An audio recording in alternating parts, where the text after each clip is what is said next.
Good evening, ladies and gentlemen, and welcome to the War Lodge here at Sequoyah High School. I am Chase Schaefer. Joining me in the booth is Max Swain. Max, rivalry night here at the War Lodge. That is right. A heated rivalry. We know Grizzlies Chiefs, it is always a good one no matter how good the teams are in the season. It is always competitive nonetheless. Absolutely. For two schools that are only separated by about 8 miles and a quick trip down the road, this one's going to get pretty spicy here this afternoon. It will. And Abby Martin and Mackenzie Salas are two great players for the Grizzlies, and Blatchford and Rogers, two great players for the Chiefs. Those four players are really going to butt heads tonight. It's going to be a great game. We know last game came down to 3 points. It was amazing. It was at Creekview, a great away game for the Chiefs, a good win. It's rivalry night in the War Lodge, another great game at stake here. And we hope it's equally as good here tonight from the War Lodge. I want to thank everybody joining us live here on Chiefs TV. It is always a privilege to bring you all the action here from Sequoyah High School. As Sequoyah going to go with the usual suspects on their starting five, as they've got Barber, Rogers, Blatchford, Singh, and Jackson going to get things kicked off for the Lady Chiefs. Taft, Brower, Salas, Aiello, and Martin for the visiting Creekview Grizzlies. Max, when I was a student here at Sequoyah High School, Creekview wasn't officially a school yet. I mean, it was a school, but they didn't have a graduating class. I graduated in 2008.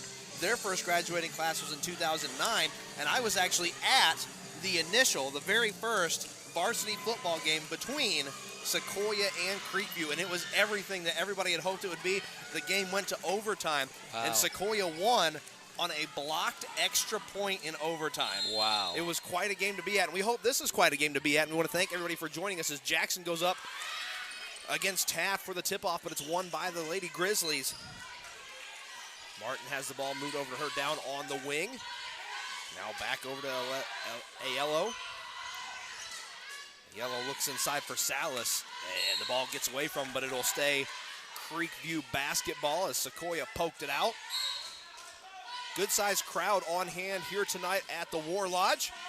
We hope it's a good-sized crowd joining us on Chiefs TV as well. As we hope for a pretty rowdy game here. Nice turnaround jumper, but it goes off the front of the rim by Salas. Offensive rebound. Barber gets in there, but she got too much hand on Taft, the freshman center. And the first trip to the free throw line tonight will be for the Lady Grizzlies, as Amalia Taft, the 6'3" freshman, will get her first chance to put some points on the board for Creekview. Yeah, Taft and Barber, pardon me, is going to be a great matchup down low. They're both very physical players, but with Taft being a freshman, she might be a freshman, but she's 6'3". She's a tall freshman. It's going to be interesting to see how that matchup plays out. Now that you just did that with Taft and Barber, we're going to do that all night. As Taft and Barber is Sequoyah's post player, and Taft is the last name of Creekview's post player. Creekview up 2-0, 45 seconds gone in the first quarter. Tie up in front of the scorer's table, and a jump ball with the possession arrow favoring Sequoyah. As Taft hit one of her 2 free throws, so it's 1-0. Lady Grizzlies, 7:13 to go in the opening quarter of this ball game here at Sequoyah High School. Jump up by Singh is no good, just to the right. Clangs off the iron. Blatchford all over Brower.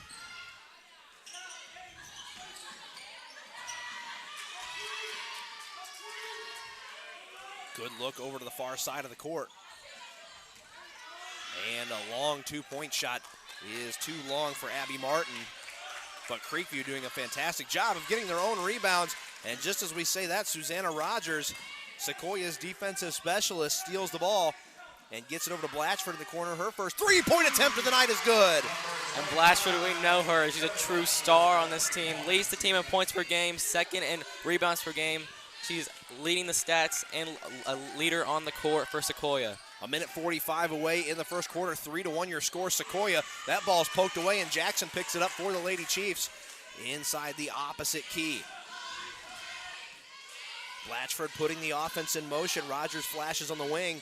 Going to look inside, pulls up at the free throw line. Now gets it back out to Blatchford, who finds Singh waiting for it in the corner. Rogers up top, standing on the logo. Good pick there by Barber. Long two-point shot for Rogers is too long, and it goes off the backside of the iron. So 5:43 left to go in the first quarter. Still a baseball score here from the War Lodge. Ooh, and hard contact in the key, but no call as Taft and Barber, see, now you got me doing it, stood firm in the paint, planted her feet, and causes a Creekview turnover. 5:33 left to go. Here come the Lady Chiefs. Barber's an intelligent player, using her frame there, not moving her feet. A great play. Singh at the top of the key. Singh steps back, takes a three-point look, no good. As it rolls out, offensive rebound by Blatchford. Blatchford has her shot swatted away by Martin. It stays Sequoyah basketball, though. Good defensive effort there by Abby Martin to deny Ellie Blatchford the shot. Definitely. That's another matchup. Taft and Barber. And Taft is going to be a matchup. There's a lot of key interactions that both of these teams are going to have. It's going to really determine the outcome. Rogers now back out to Blatchford after the inbound. Blatchford pulls up a short two from inside the paint, and it's good. 5-1 Sequoyah on top of Creekview, as all 5 points for Sequoyah have been scored by Blatchford. We're 5 minutes to go in the first quarter. She steals the ball again, short on her two-point shot from the exact same spot she just made one. It'll creep out of bounds, and it will stay Sequoyah basketball. And Chase, one thing I was thinking in pregame is for Creekview, their success might depend on how they can break Sequoyah's press, because we know it's really been like destroying teams this season. Nice job by Rogers to lay that off the glass. She's the first Sequoyah Lady Chief to score a point that's not named Ellie Blatchford. 7-1 your score. 4:40 left to go in the first quarter. Inside look for Martin. She goes to the basket and gets 2 points the hard way. So 4:30 left to go in the first quarter. 7-3 your score. Singh drives inside, gets to Barber. Barber gets a shot off, but airmails it over the rim. And Creekview taking over now. Oh, but a turnover forced by Sequoyah. Rogers tries to go through the paint and draws the foul early in the first quarter.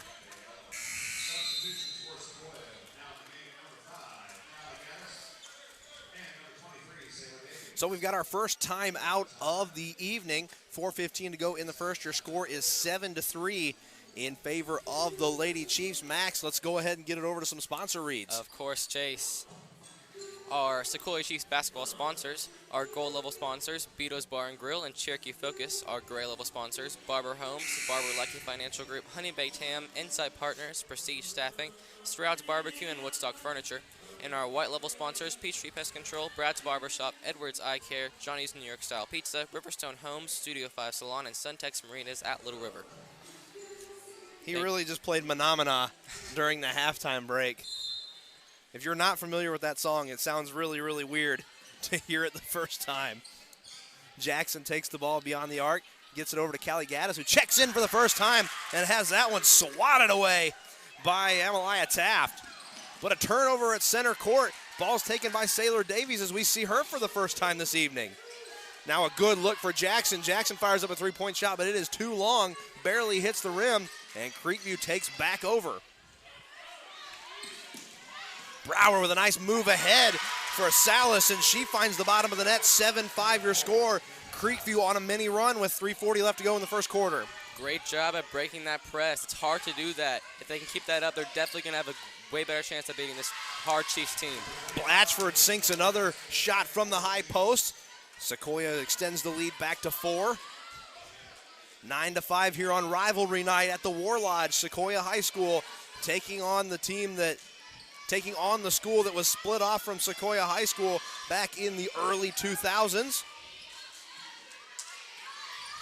Scrum down in the paint, ball recovered by Sequoyah. Blatchford picks it up. She's got numbers, gets it over to Rogers, and Rogers finishes the job and lays it up and in. 3 minutes left to go, 11-5 your score here in the first quarter of this matchup between the Sequoyah Lady Chiefs and the Creekview Lady Grizzlies. Good look inside to Martin, and she drains the shot.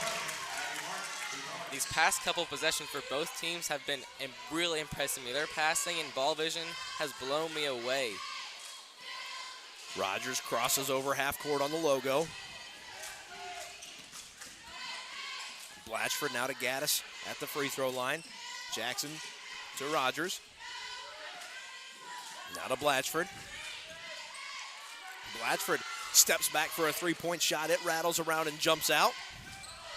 Nice steal by Davies. Davies pushes it over to Blatchford, who gets it to Rogers. Rogers looks baseline. It's not there. Gaddis takes it beyond the arc. Now looking over to Davies, who can't corral the pass. And Sequoyah squanders a good opportunity to get some points with the turnover off of the turnover.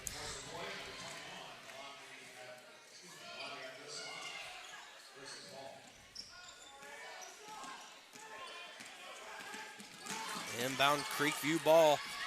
They trap Aleo, and a scrum on the ground is called a jump ball. Possession arrow should favor Creekview, and it does. 11-7 your score. A minute 59 left to go in the opening quarter. Only two players have scored for Sequoyah. That's Rogers and Blatchford. And that was just another prime example. Sequoyah is just so good at coming out of nowhere and double trapping you. It's a phenomenal how good their defense has improved over the season. And the ball bouncing off the foot of Aleo will turn the ball back over to the Chiefs. Rogers carries it up the floor for Sequoyah. Rogers directs the troops.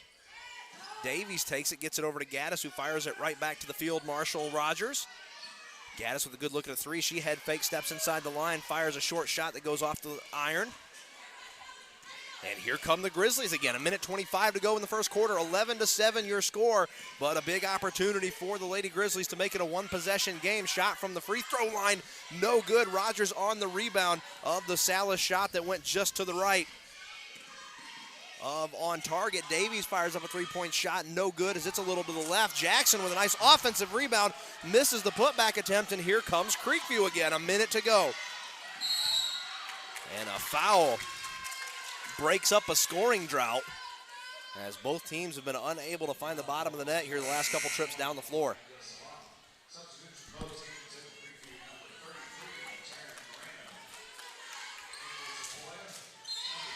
Under a minute to go. Abdusalam picking up her first foul of the evening.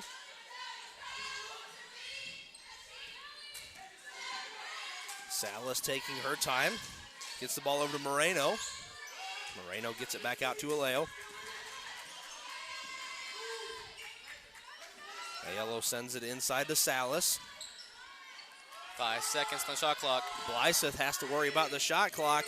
Shot gets off with 2 seconds left to go. Rattles around. It's not there. The putback attempt is not there either. And Abdusalam picks up the rebound for the Lady Chiefs.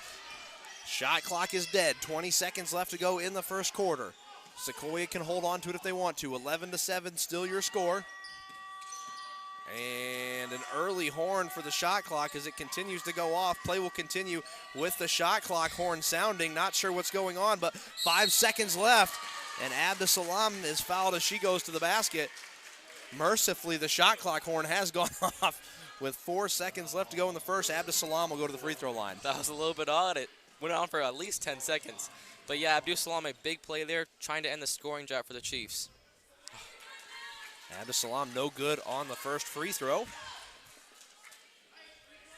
Can make it a 5-point game going into the break with a make on her second attempt.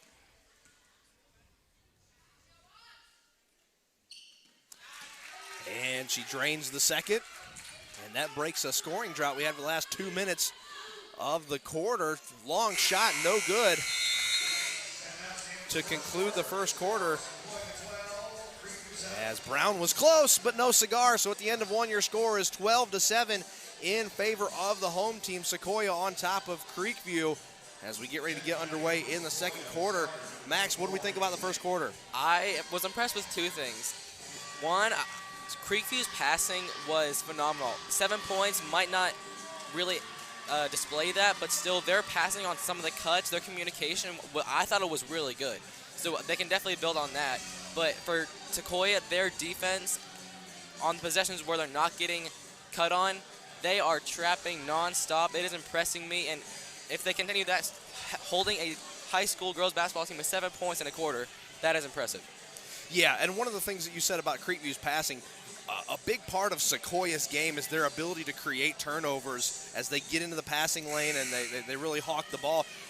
we've seen it a couple times, but not with the regularity that we're used to seeing it from the Sequoyah Chiefs defense. Definitely. So we get ready to get underway here in the second quarter. 12-7 your score. Sequoyah on top of Creekview.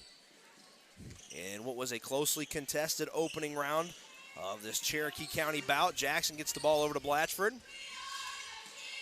Tight defense on Blatchford as she gets it to Barber. Barber fires up along two. It's not there.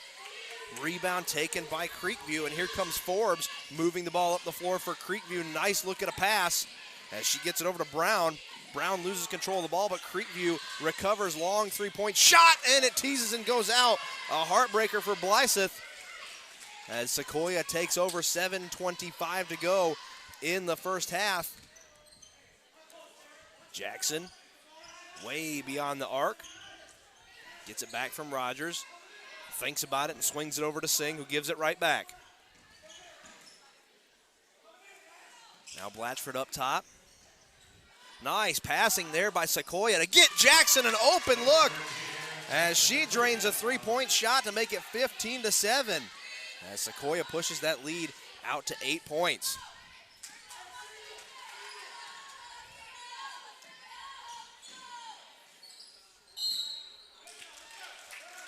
Brown steps out of bounds, and Sequoyah takes back over with 6:46 left to go in the first half.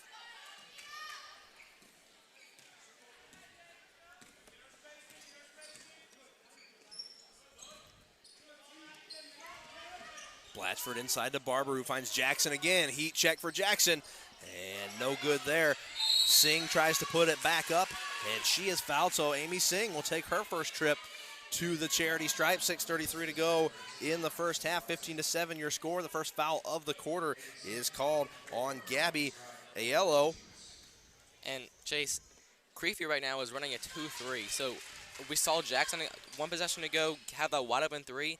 They're swinging it one way and back the other. It's a perfect strategy, and they had another open shot that time too. Singh hits both of her free throws. 17-7 your score. Sequoyah with their first double-digit lead of the night. Still plenty of basketball to be played here in the first half. 6:25 to go until the big break. Ball finds its way over to Moreno. Now down in the corner is Forbes. Forbes gives it back to Blythe. Good inside look for Taft, but it goes off the bottom of the backboard. Jackson with a big step back three-point shot, and she buries it. So Jackson puts the brakes on and buries a long three-point shot, and it's 20-7 all of a sudden.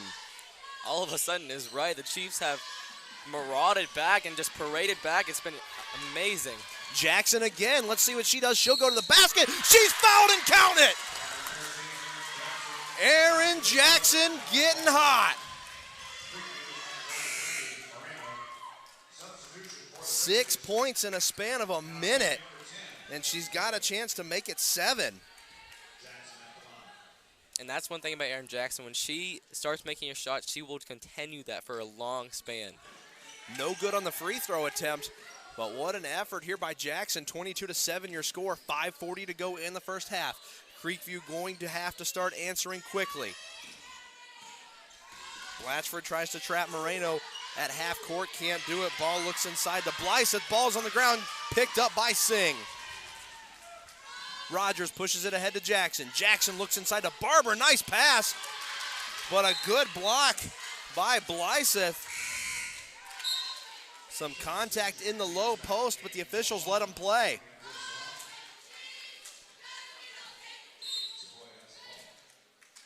Still Chiefs ball. Abdusalam at the top of the key. Nice move inside, and it drops in. What a shot by the freshman.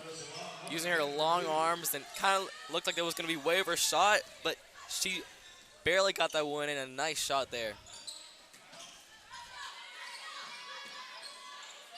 Ball almost picked off by Jackson. Three-point shot fired up. No good off the front of the rim, and Abdusalam takes the rebound as Taryn Moreno tried to get some of those points back. Blatchford misses Rogers on the pass attempt as Moreno was in hot pursuit.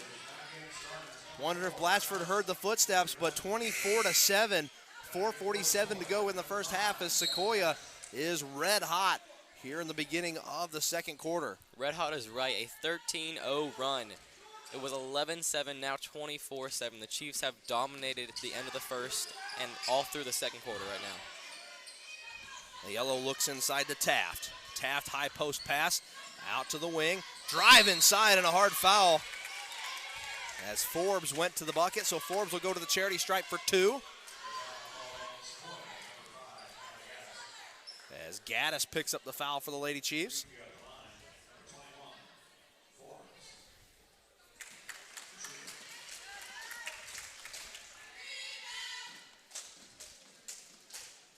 So first attempt is good, second for Forbes is good as well. So the junior making the most of both of her attempts from the charity stripe, 24-9 your score, and we've got a timeout. So Max, go ahead and tell us what's going on at Beto's Bar and Grill coming up soon. Of course, Chase, on this Monday night, January 31st, it is Spirit Night at Beto's Bar and Grill. It is a special night to give thanks to the Chiefs and Beto's Bar and Grill for being our basketball top sponsor. For years, Beto's has shown tremendous support for high school, for Sequoyah High School and the Sequoyah basketball program in particular. Their generosity has allowed us to provide top-notch hospitality to visiting coaches, officials, and members on our crew. Let's show them how much we appreciate them by packing that place out this Monday, January 31st. Wear your Sequoyah gear and let them know we are grateful for all they do. They are a great sponsor. So 4:28 to go in the second quarter. Max, a big run there for the Lady Chiefs. You said it was a 13-0 run there in the middle of the second quarter. Yeah, definitely. But that's great for Forbes to finally get some points on the board for Creekview the second quarter. Just trying to get something going. Sequoia's defense has been locked down right now, though. 6 of those points were from Erin Jackson. So a big second quarter for Jackson. She's got 8 points total in the game as we come out of the timeout. 4:20 to go in the first half. And Abdus Salam can't reel in the pass. So Creekview takes over on the left side of your screen.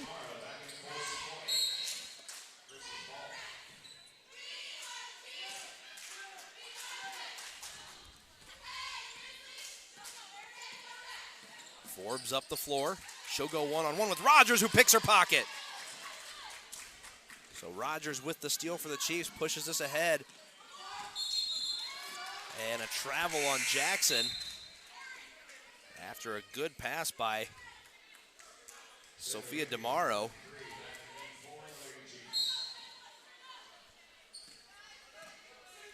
Creekview down 15, has to start making moves here with 3:52 left to go in the first half. Smithwick on the court for the Lady Grizzlies, gets this one back up to Forbes. Now a good inside look for Smithwick.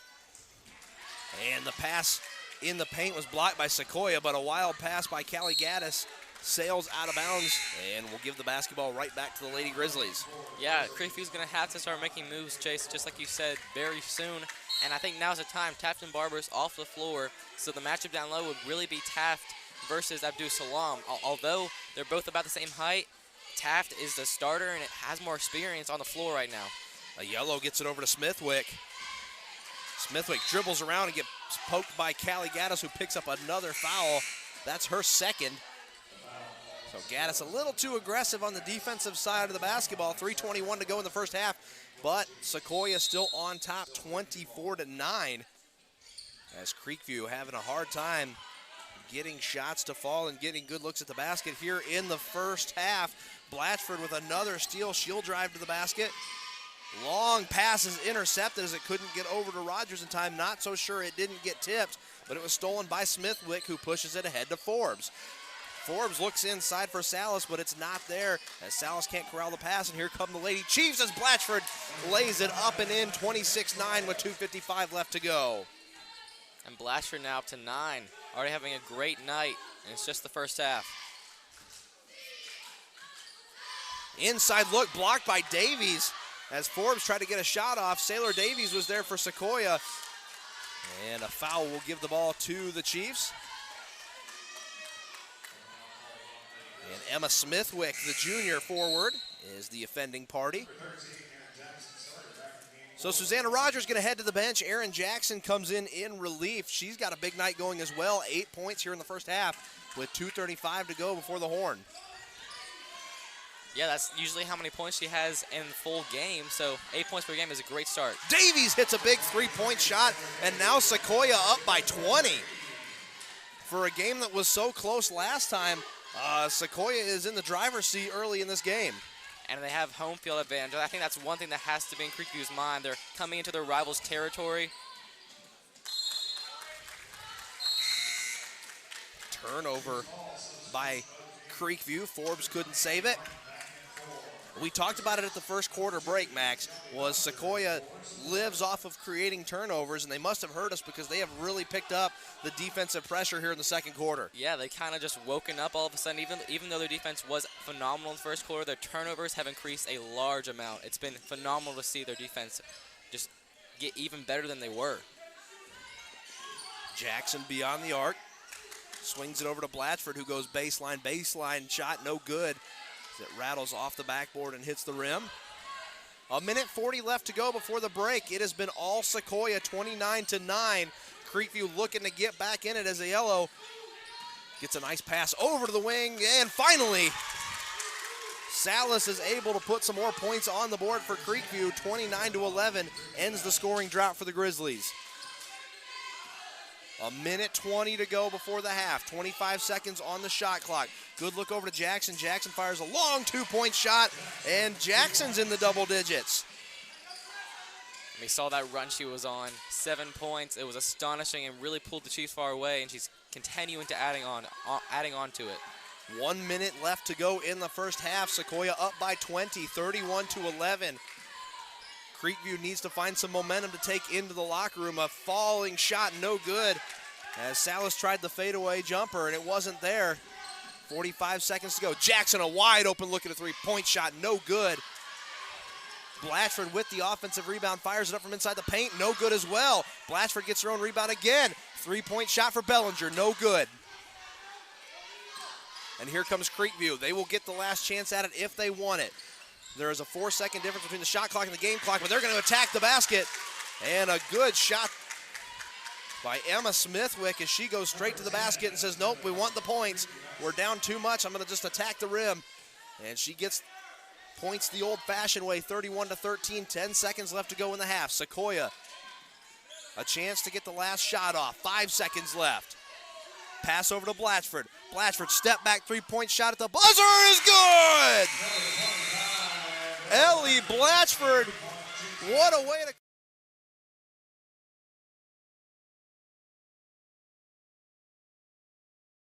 All Lady Chiefs in the first half. A 19-6 second quarter. Chase, that was one of the most impressive runs I've seen by Lady Chiefs this season.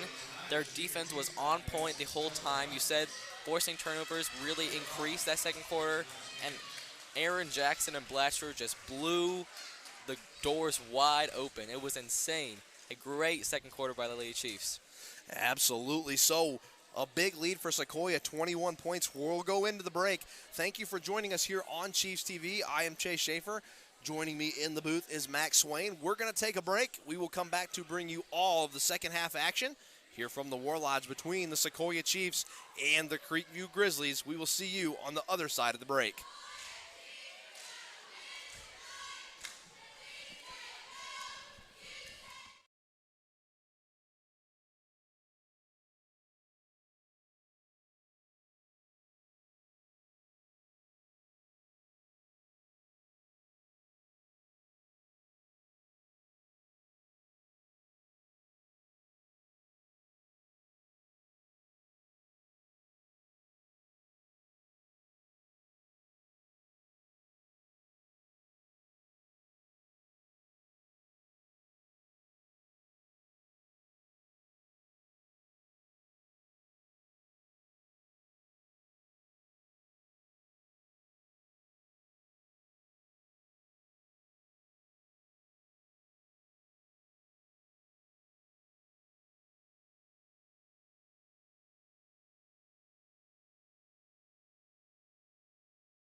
Gentlemen, to the War Lodge here on Rivalry Night at Sequoyah High School.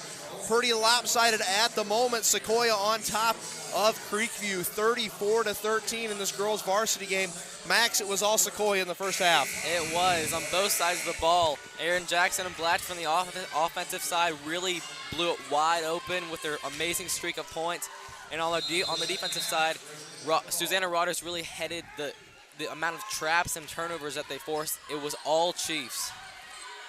Grizzlies start with the ball. Here comes a yellow. She's getting worked on by Jackson. Jackson already with 10 points on the night. And a 5-second violation right out of the gate for the junior guard. So 12 seconds in, and we already have a turnover as Sequoyah looks to expand on a 3-touchdown lead, 34-13.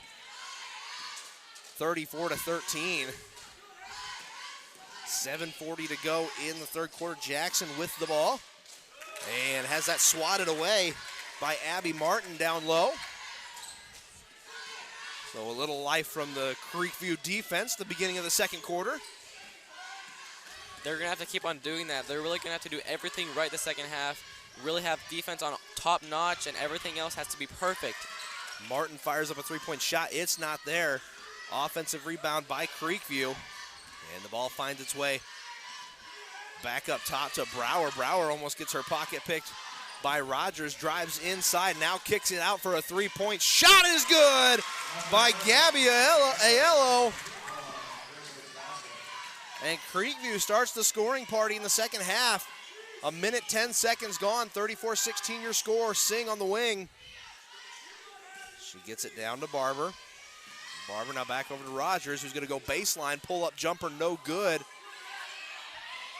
And Taft loses sight of the ball. Pass was intended for her. She didn't know it was coming. Jackson picks it up, but is unable to corral the basketball as it will fly out of bounds and go right back to Creekview.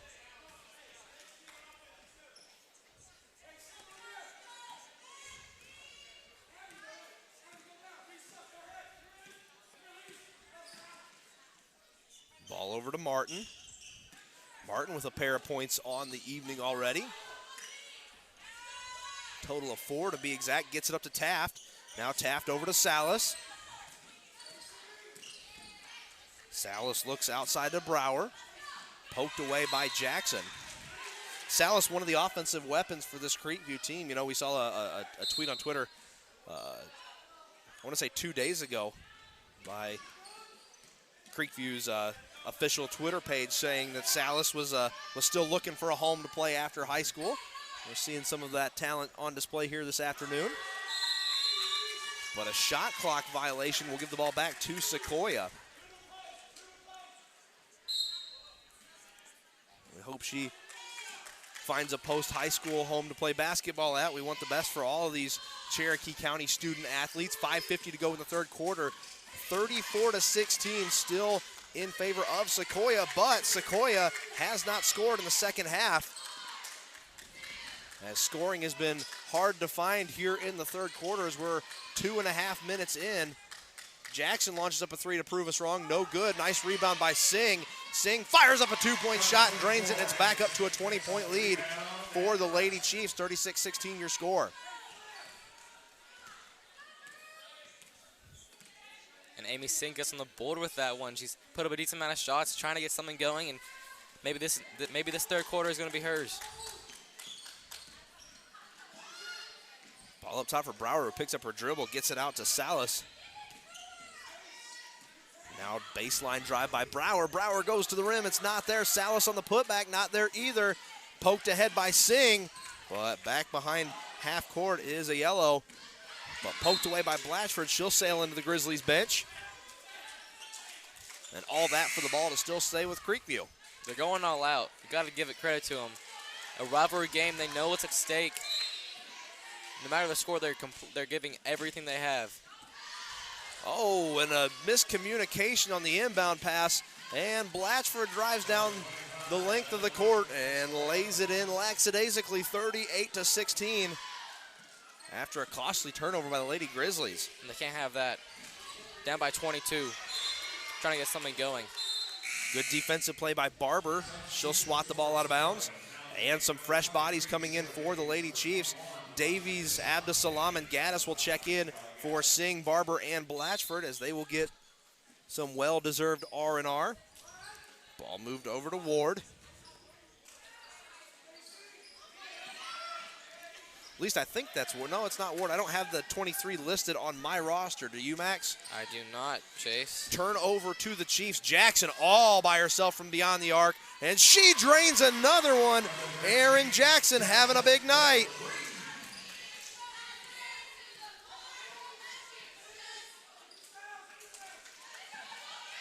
Creekview reeling, trailing 41-16 as Taft has that swatted away by the big freshman. What a defensive play by Milani Abdusalam. And that's going to be a match we watch. I heard the bench calling to the Creekview bench calling to the team, look at her. They're talking about Taft. She had a what they thought was a mismatch with Taft on Abdusalam, but man, did Milani Abdusalam prove them wrong. A 6-foot-tall junior. As Creekview having trouble holding on to the basketball. Who did you say that was? Dubois, number 23. Shot no good, but pushed up to Abdusalam. And Rogers fires her first three-point shot of the night. Rattles around and drops in. And Sequoyah in the catbird seat, 44-16. 3:30 to go in the third.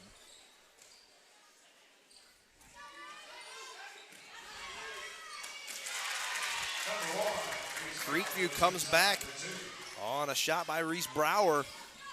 But here comes Sequoyah. Jackson fires another three-point shot in it. No! A heartbreaking bounce off the iron. Stays 44-18, 3:08 left to go. Tie up above the wing. And a jump ball possession arrow favors the Chiefs. And one thing I've noticed, Chase, is that Sequoyah is just going after the ball right in front of Creekview's faces. Creekview's just dribbling it, just trying to reset it. And Sequoyah is going after it in a split second. They're not giving Creekview a chance to reset it, take a breath at all.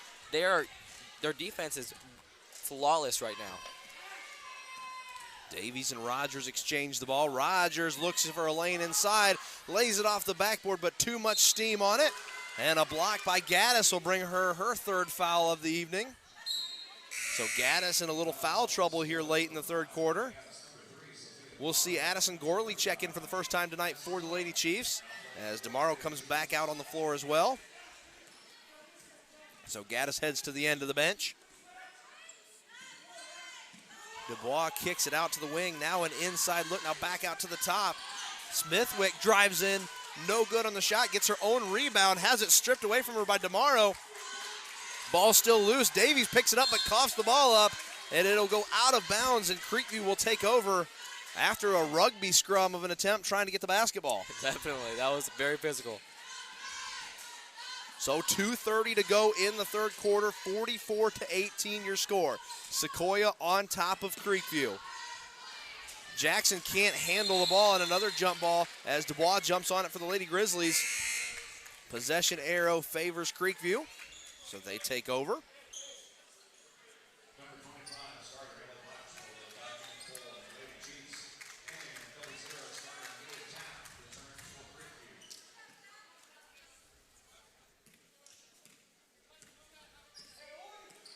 Here comes Creekview. Dubois takes it up for the Grizzlies. Jumps back. Nice move and a look inside. But a blocking foul called on Addison Gorley. We'll send Ashlyn Blyseth, the freshman, forward to the charity stripe. And we know Addison Gorley is, as a player who is a charge magnet. She has great vision on when to plant her feet. But that time she had a little bit more movement. So Blyseth good on the first. And she gets one more crack at it. Sequoyah 14-6 on the season and 7-2 in region play as Blyseth sinks her second shot. They're second in region 7-6-8. Looks like that's where they will stay after two losses to River Ridge, who's on top of the region. Davies with a long three-point shot, and she buries it.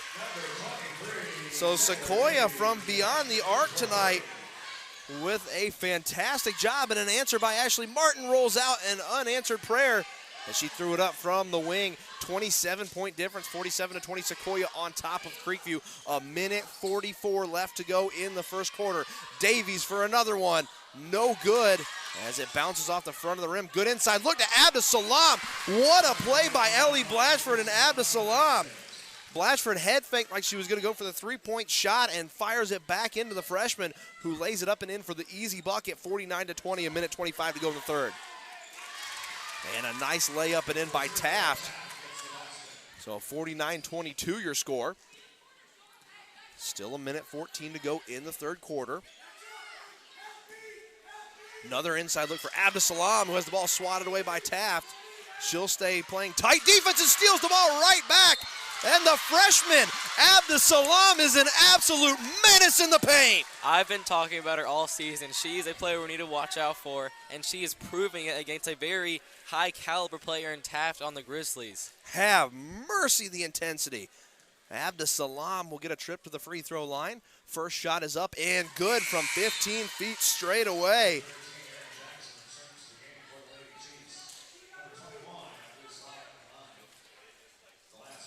Milani Abdus-Salam. I actually used to live in the same neighborhood as her. I was actually friends with her in elementary school. She's played basketball from elementary school all the way up to high school. It's been amazing to see how she's grown as a basketball player. Turnover caused by Blatchford. She's got one person to beat, and she's fouled going to the basket by Dubois. So Blatchford gets a trip to the charity stripe now. 51.6 seconds left to go in the third. 50-22 your score, as it has been all Sequoyah from the very beginning. Sequoyah has not trailed in this game since they trailed 1-0 at the beginning of the ball game. Blatchford misses her first, a rare miss from the free throw line for the junior.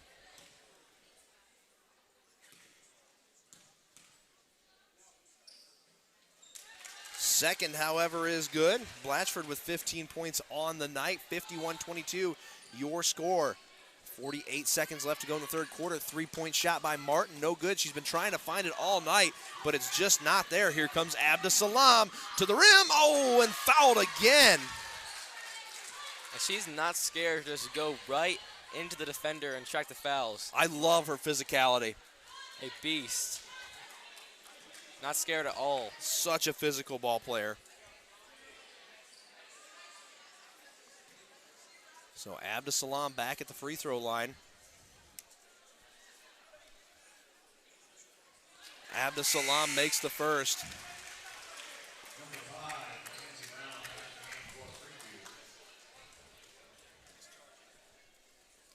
And Abdus-Salam gets her chance at a second.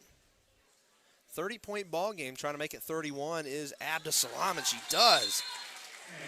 So a career night for the freshman. 39 seconds left. We get a timeout on the floor. 53-22. So for the first time in the third quarter, let's throw it over to some sponsors. Of course, Chase. Our Sequoyah Chiefs basketball sponsors. Our gold level sponsors, Beato's Bar and Grill and Cherokee Focus. Our gray level sponsors, Barber Homes, Barber Lackey Financial Group, Honey Bay Tam, Insight Partners, Prestige Staffing, Stroud's Barbecue, and Woodstock Furniture. And our white level sponsors, Peachtree Pest Control, Brad's Barbershop, Edwards Eye Care, Johnny's New York Style Pizza, Riverstone Homes, Studio 5 Salon, and Suntex Marinas at Little River. Thank all of y'all for supporting the Sequoyah Chiefs basketball programs. So a 30-second timeout brings us back out onto the court. Thank you, everyone who is tuning in on ChiefsTV.org. I am Chase Schaefer. Joining me to my right is Max Swain. Max, it's been all Sequoyah here tonight. It has. It has to feel good in a rivalry matchup, too. Dubois drives to the basket. No good. Rebound by Blatchford. 30 seconds left. Shot clock's void. Davies to the corner for Gorley. Now Davies back up top to Blatchford. To Jackson, who gets left all by herself. She will drive in and lay that one up, but no match for the rim. 5 seconds left, and we get a jump ball. Possession arrow favors the Chiefs, so with 5.4 seconds left, Sequoyah gets one more crack at it. Now, we saw this at the end of the second quarter. And Blatchford was able to bury a three-point shot to close out the first half. Can Sequoyah do it again here in the third quarter? 5.4 seconds with a 53-22 lead, but the ball is tipped over to Jackson. Jackson fires it up at the buzzer, and in it goes. 2 in 3 quarters. Sequoyah has drained 2 3-point shots to close out 2 quarters of this basketball game. Erin Jackson having a wonderful night here at Sequoyah High School. She is up to 16 points. The Chiefs are just clicking in every category. They are just making their shots every opportunity they have. Well, not ever. They miss shots, but and almost all their opportunities, they're taking advantage of open shots and physical attempts like Abdul Salam. We're seeing her really come alive, and it's amazing to see these Chiefs just bond together and come together against a rival down the street. It's very entertaining to watch, Chase. So with the score the way it is, 56-22, we will get a shortened clock here in the fourth quarter as Sequoyah has been in the catbird seat all night long. Like we said, the first and only time they trailed in this game, Max, was when they trailed 1-0 after a free throw early on in the game. Yeah, it's been really, in that first quarter we saw 15-7. They were keeping it close. I was really impressed by Creekview's defense and how the zone was getting outside to cover, like outside the arc. But ever since then, they have moved the ball so well, the Chiefs have, that Creekview just has not been able to recover. So Sequoyah with a win tonight moves to 8-2 in region play and 15-6 on the year. Creekview would drop to 8-13 and 4-6 in the region. Sequoyah has almost shored up the 2 spot in the region. Drive to the basket, blocked by Amy Singh as Forbes was trying to go in for a layup, and Amy Singh said not today. So not only Sequoyah shooting lights out from beyond the arc, a long 3-point shot again tried by Forbes. It's not there. Rebound by Sequoyah. Sequoyah not only shooting from 3-point land well, but also playing defense very well. Yeah, and I think that's what they should take away more from this, is that their defense has been unstoppable. They have really held this Creekview team to a low-scoring margin, and it's really fascinating how their man and their pressure has completely stalled this offense. Martin no good on a 3-point shot. Here comes Rogers with the basketball for Sequoyah. 5:12 left to go in the game. Singh takes it beyond the arc, now pushes it back out for Rogers. Rogers a long 2, buries it. Beautiful passing right there. So Rogers up to 9 points on the night for Sequoyah. So all the usual suspects for the Lady Chiefs getting a bunch of points in. Moreno fires up a 3-point shot of her own for the Grizzlies. It's not there. Gorley with the rebound for the Chiefs gets it over to Rogers. Singh, now to Barber, now to Gorley. Gorley fires a deep 3-point shot of her own, no good. Gaddis comes up with the offensive rebound. Back over to Gorley. Singh in the corner. Now Gorley takes it back up top. 12 seconds on the shot clock. Ball deflected. It will stay Sequoyah basketball as it goes off a Grizzly defender. 4:18 to go in the ball game. A ball game that has been all Sequoyah, 58-22. So Jackson Salam, and it looks like Eden. Bella Eden, as well as DeMauro, check into the ball game for the Lady Chiefs. Jackson staying in, a collision and a shot clock violation by Sequoyah. Jackson knows that she mishandled the ball there. Cheeky smile, but nevertheless, the ball will go back to Creekview with 4:05 left to go in the ball game. 58-22 your score. Yeah, on that one, Jackson and Yarborough shared a smile. They knew Jackson had to get that one up, but Jackson and Yarborough kind of have a bond over the past 4 years, really getting to know each other. And the ball just not wanting to stay put as it's finally picked up by Moreno for Creekview. She drives in, long shot, no good as it goes off the side of the iron. That was a long layup attempt for Creekview. Now another shot by Forbes, no good. Offensive rebound by Salas, and she drains it on the turnaround jumper. So Mackenzie Salas, the 5'11 senior forward. 58-24 your score, 3:23 to go. Jackson staying in. You wonder if Coach Yarbrough is keeping her in because she's in pursuit of a pretty big milestone here towards the end of the season.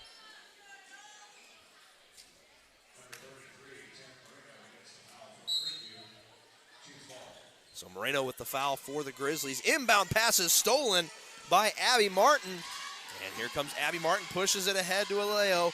She fires a shot off the front of the rim. Rebound shot good by Abby Martin as she was there to clean up the miss on the three-point shot. Oh, and a steal on the inbound pass. A shot for Creekview, no good as Forbes tried to lay it up and in. But the ball will go back to Sequoyah after it sails out of bounds. 58-26 your score. 3 minutes to go in the ball game.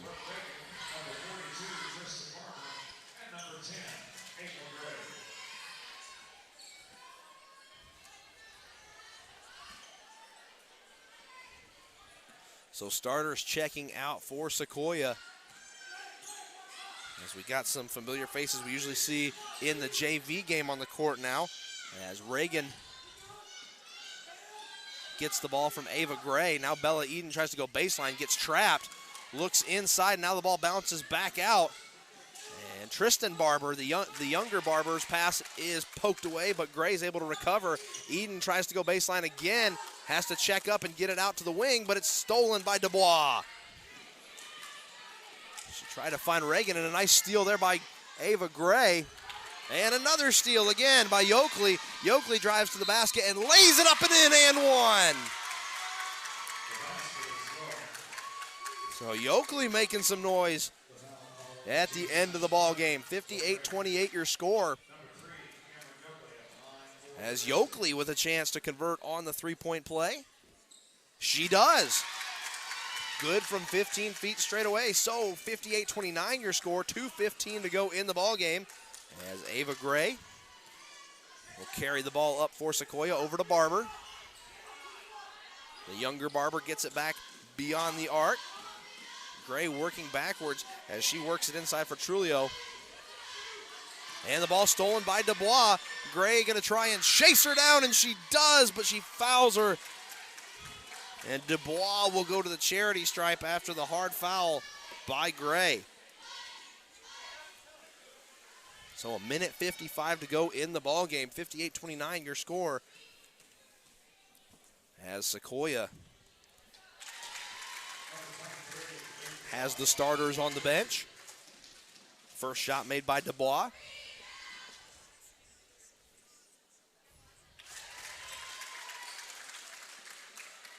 And the second is good. So 58-31, a minute 52 to go in the ball game. And an inside look. Now Barber fires up a three-point shot. It's no good. And here comes Dubois for the Grizzlies. Dubois finds Taft, and a nice big post move down low by Kayla Ward. Sequoyah gets it off the rebound. And here comes Eden. Ball stolen again, so a lot of turnovers. Katie Bacon with the ball. She's fouled as she tries to put it up and in. So Katie Bacon, the sophomore guard, goes to the free throw line for the Lady Grizzlies with a minute 19 left to go. Turnovers and fouls seems to be the story for all these girls checking in for Sequoyah. Yeah, it's been kind of a little bit sloppy here for Sequoyah. Much different than we saw in these first three quarters. Nothing to worry about, though. A lot of time to get better over the next couple years for these younger Chiefs. So Bellinger checks in for the Lady Chiefs as Barber will head to the bench.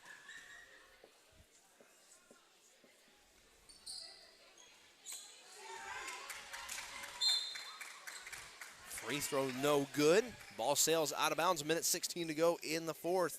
Your score 58-31.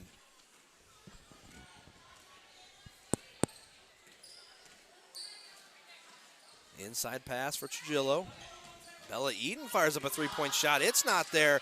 Bellinger with the putback attempt, and she's fouled.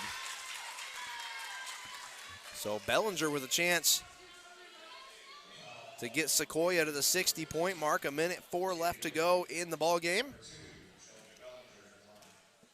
Fans, just want to remind you that coming up At the conclusion of the girls' varsity game, we'll take a short break as Shelby Bellinger nails the first shot. And after that short break, we will bring you all the action from the War Lodge here tonight for the boys' varsity matchup between the Creekview Grizzlies and the hometown Sequoyah Chiefs. Miss on the second for Bellinger, scores 59-31. You know, we say hometown Sequoyah Chiefs, but in all actuality, both of these schools are really close together. As Creekview High School just up the road on Owen Store Road.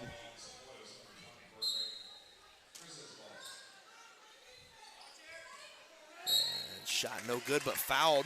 And going to the charity stripe will be Taft.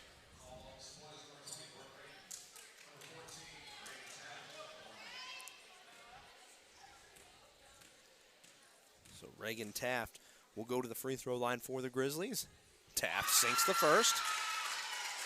So 53 seconds left to go in a ball game that has been pretty lopsided, to say the least. It has. They have closed it down to 27 on the differential, but just trying to make it look better on paper now. Bellinger swings it over to Gray.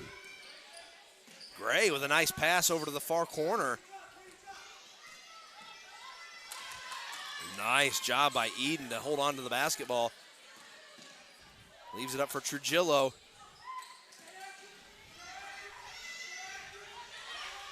And a three-point shot by Eden hits the bottom of the net. Shot clock not there, and Eden got caught taking a nap as she thought the play was over, started heading the other way, and the offensive rebound was sent back out to her. So 59-32, 20 seconds left.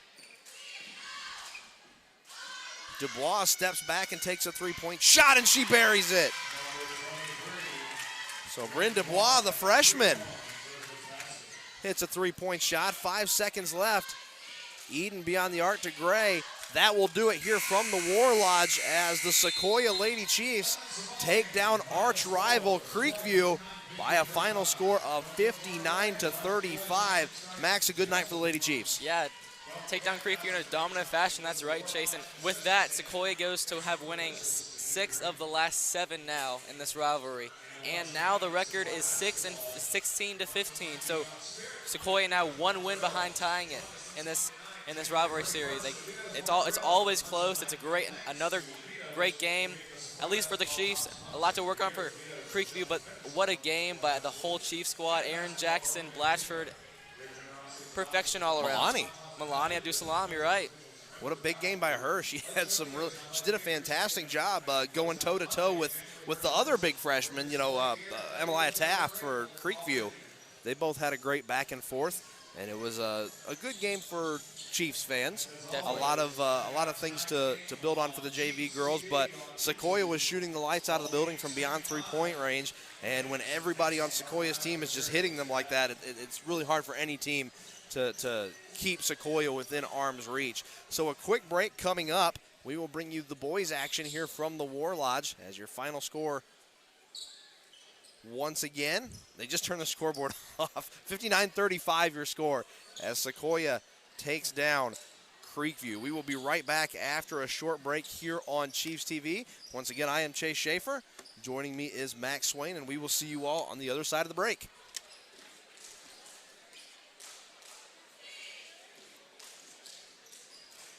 Here it comes.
And welcome to the War Lodge here at Sequoyah High School. Ladies and gentlemen, thank you for joining us on Chiefs TV Rivalry Night here at Sequoyah. Sequoyah takes on their arch nemesis, the Creekview Grizzlies, for some boys basketball action. I am Chase Schaefer. Joining me in the booth is Max Swain. Max, what do we have on tap tonight? It should be a good one. Our second rivalry matchup of the night. Creekview, Sequoyah. You know what you're getting yourself into right when you hear those two schools. It should be a good one. Sequoyah sitting at 15-5 and third in Region 7, 6A, and Creekview at 8-12, the same record as the girls were before they came into their game tonight. 8-12 and 6 in 6A, Region 7. Creekview's record doesn't really denote how good they actually are. They're a great defensive team. They only score 57 points per game, but they can come out of nowhere and bust you in the jaw. They are a great team. As we get ready to get underway, a familiar name on this Creekview High School basketball roster, Drew Vada. If that name sounds familiar, it should. He is the son of Sequoyah High School's athletic director, so throwing a little family drama. Here into the War Lodge, as some split loyalties for the athletic director here at Sequoyah. And we get ready to get underway while we're still doing starting lineups. How's Sequoyah doing in the region right now, Max? They're doing pretty well. They're sitting at third behind a Rivers team that has beat them both times. They're not doing too bad. They're sitting at a very comfortable position and nothing really to worry about right now. So Sequoyah has been on fire as of late. A few blemishes. The only one to a River Ridge team.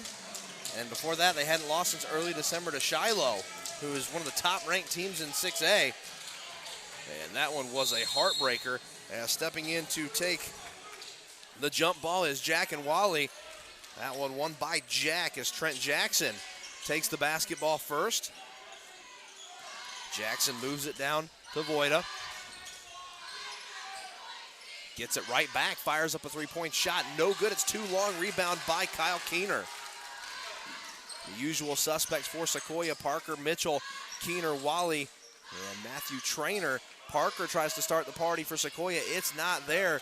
So both teams missed their opening shot. 30 seconds into the first quarter, still all tied up at the goose egg.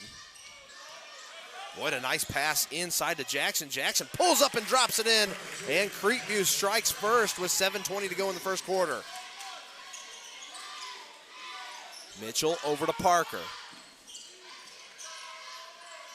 Parker finds Keener. Keener inside to Mitchell. Mitchell with a nice post move, goes up and teardrops that one in the basket. And Mitchell ties it up 2-2. 1:05 gone in the first quarter. Three-point shot for Creekview, very short. Rebound taken by Trainer. He pushes it ahead to Keener, and Keener fires up a three-point shot and knocks it down. 5-2, 6:40 to go in the first quarter as Sequoyah strikes from beyond the arc first.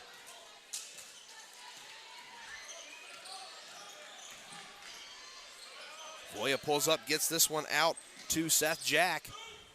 Jack picks up his dribble, gets it out to Sackman. Sackman now over to Summers. Summers beyond the arc, back over to Jack. Jack looks inside, but gets caught walking with the basketball. No, a foul on Creekview. I think it's on Tristan Summers. So an offensive foul on Creekview gives Sequoyah the ball. As Parker inbounds the ball to Keener. Parker gets it right back, 5-2 with 2 minutes gone in the first quarter. Good look for Fisher. Mitchell, no good as it teases around the iron. Wally in there getting the rebound, and he turns it over as Jack picks off the pass. As Jack leaves it back for Jackson. Jackson swings over to Voya. Voya drives inside. That shot goes off the backboard. I think Mitchell might have got a hand on it. Ball pushed ahead to Wally, but the pass is just beyond his reach as Keener kicking himself for misfiring on the pass. Some miscues early for both teams. It seems like trying to get warmed up here. 5-2 your score. 5:36 to go in the first quarter as Jack takes the ball at the top of the key. Jack gets the ball down to Sackman, looks inside, and count it. So a good job there by Voida. And an opportunity for the three-point play to tie it up, but Coach Carden wants to call a timeout. So as he takes a timeout, we'll take timeout to thank our sponsors, Max. Of course, Chase. Our Sequoyah Chiefs basketball sponsors, our goal level sponsors, Beto's Bar and Grill.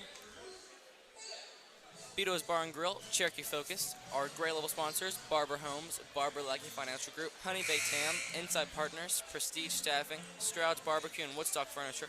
And our white level sponsors, Peachtree Pest Control, Brad's Barbershop, Edwards Eye Care, Johnny's New York Style Pizza, Riverstone Homes, Studio 5 Salon, and Centex Marinas Outlet River. Thank all of y'all for supporting the Sequoyah Chiefs basketball programs. Savoy with a chance to tie it up for the Grizzlies. 5:29 left to go. It is currently 5-4. But the senior Grizzly with a chance to tie it up for Creekview, and he does. So a tie ball game, 5-5, 5:29 to go in the first quarter. Here comes Keener. Keener takes his time. We remember last matchup was at Creekview. This is the game that Kyle Keener hit his 1,000-point mark.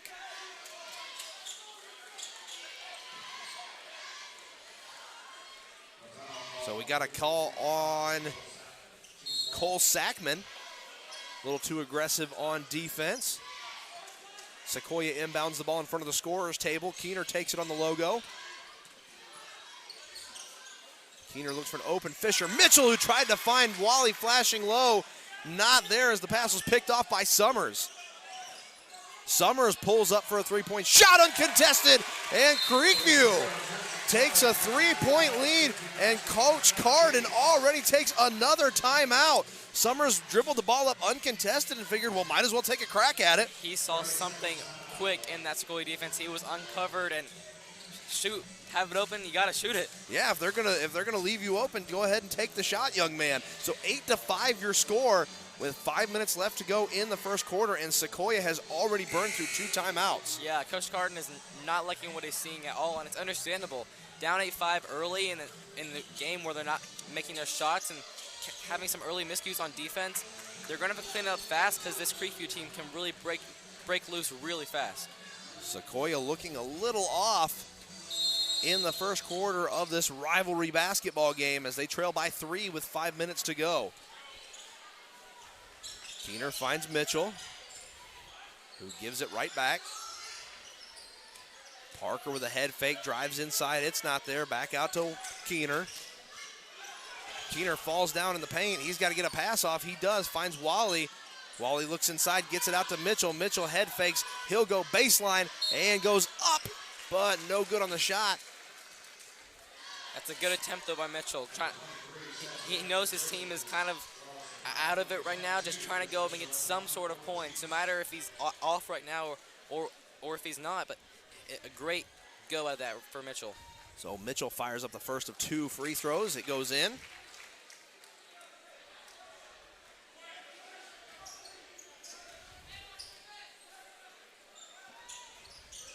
No good on the second. Offensive rebound by Parker. Parker goes back to the hoop, now kicks it out to Wally.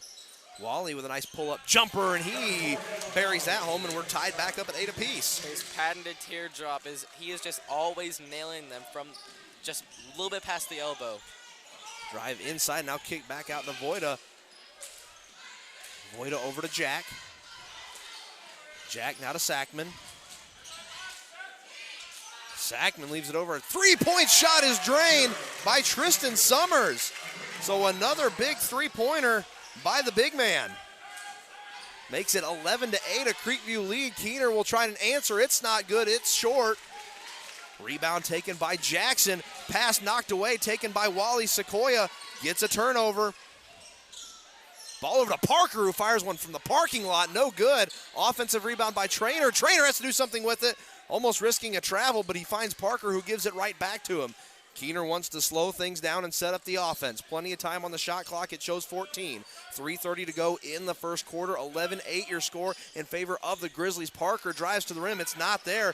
Ball makes its way back out to Keener. They are getting so many second chances right now. Good look by Trainer as it, teases and rolls off the front of the rim.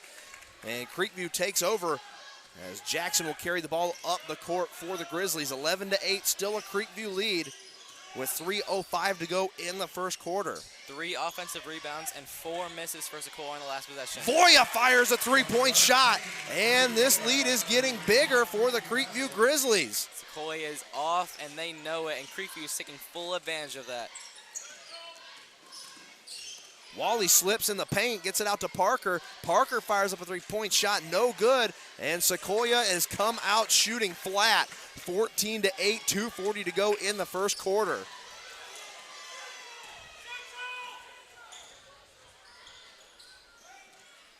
Ball up top for Sackman. Sackman one-on-one with Mitchell. Looks inside, nice pick off there by Dylan Wally. 3-on-3 back the other way. Wally drives to the paint.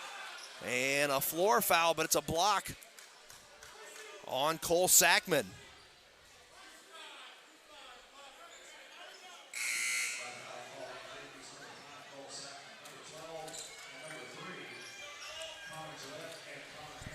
So Connor Harris and Connor Gillette will check in for the Chiefs.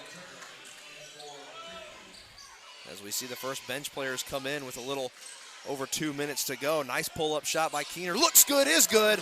And Keener makes it 14-10 and cuts into the Creekview lead.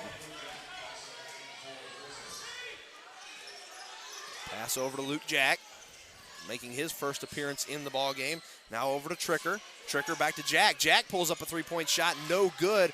Defensive rebound by Keener, pushes it ahead to Wally. Wally goes baseline, and a nice job playing defense by Voida, as I think he got a finger on that one. 14-10, 1:45 to go in the first quarter, as Creekview has come out and punched Sequoyah right in the mouth.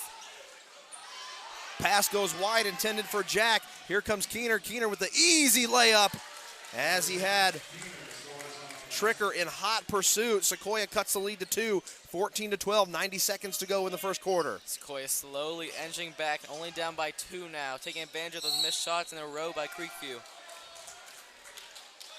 Whistle as Summers picks up a foul.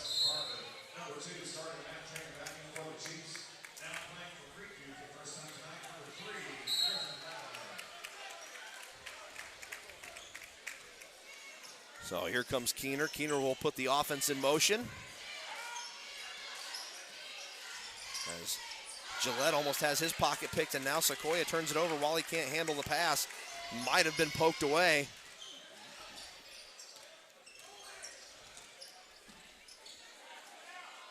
Jack with the ball on the near wing. Over to Voida. Voida over to Jackson. Jackson inside look. Pushed back out as Latimer gets it out to Jack. And an offensive foul gives the ball back to the Chiefs. Griffin Latimer, the freshman guard, picks up the charge. 41.5 seconds left to go in the first quarter. Sequoyah trailing Creekview 14-12. 6-second difference between the game clock and the shot clock. 30 seconds to go. Wally kicks it out. Ball finds its way out to Harris. Harris jacks up a three-point shot, and Sequoyah's back out in front by 1. 15-14. Shot clock's off. 20 seconds to go in the first quarter. A sloppy first quarter for the Grizzlies on the foul side of things has Sequoyah in the bonus. Jack loses the basketball as he goes over and back, and Sequoyah with a big chance to build some momentum going into the break. 9.4 seconds left. They'll get one more shot at it. Yeah, we saw the first half of this quarter was dominated by Creekview, but now Sequoyah has completely flipped the narrative. 5 seconds left. Keener's got the ball. Will he take the shot? And it's stripped away by Jackson, as Jackson is fouled with 1 second left. Excellent defensive play by Jackson to pick Keener's pocket. Yeah, that was impressive. I think Keener was thinking maybe I can just juke him out a little bit, but Jackson said no right in his face. So 1 second, see if Creekview can get a shot off. He does. It looks good. Oh, so close. What a big play that would have been for the Grizzlies. Had he been able to knock that down, I believe that was Trent Jackson who fired that shot up. So at the end of one, your score, Sequoyah 15, Creekview 14. But, Max, it feels like Sequoyah is really reeling at the moment. Yeah, definitely. And the fact that Sequoyah is reeling, like you say, they aren't really making most of their shots until really that Connor Harris 3 near the end of the quarter. They're still up by 1. That shows how good this team can be from the supporting cast making their shots and from everyone kind of having an off night. This team is good, and once they hit their stride, they are very difficult to beat. So a 1-point lead for Sequoyah, as some excellent defensive basketball being played by the Creekview Grizzlies. You want to throw it over to some sponsor reads real quick before we come back in? Of course, Chase. Our Sequoyah Chiefs basketball sponsors, our gold level sponsors, Beato's Bar and Grill and Cherokee Focus. Our gray level sponsors, Barber Homes, Barber Lackey Financial Group, Honey Baked Ham, Insight Partners, Prestige Staffing, Stroud's Barbecue and Woodstock Furniture. And our white level sponsors, Peachtree Pest Control, Brad's Barbershop, Edwards Eye Care, Johnny's New York Style Pizza, Riverstone Homes, Studio 5 Salon, and Suntex Marinas at Little River.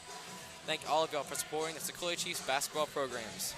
So we're getting ready to get underway in the second quarter. A 1-point lead for the Chiefs, as Sequoyah had been one of the hotter teams in the state of Georgia until they took a double-digit loss to a very capable River Ridge squad who is looking very good in 6A this year. Keener with the ball, kicks it out to Mitchell. Mitchell fires a three-point shot. It bounces around and is no good.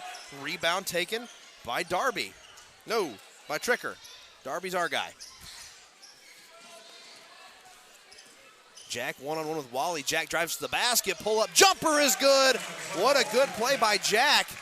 And Creekview back out front, 16-15, 7:30 to go in the first quarter.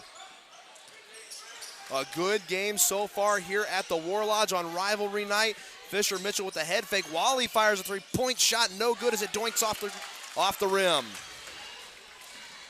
Creekview still with a 1-point lead. Voya head fakes. Now he pulls up a three-point shot and buries it. And Voya doing a fantastic job for Creekview as they are ahead by 4 with a minute away in the second quarter. And Void up to 9, almost half of the Grizzlies' points.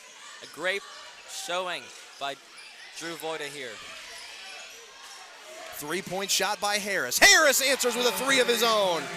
And it's back to a 1-point ball game. And that's number 3's second three of the night. Jack looks inside again. Step back jumper, no good as it goes off the rim. Rebound taken by Parker.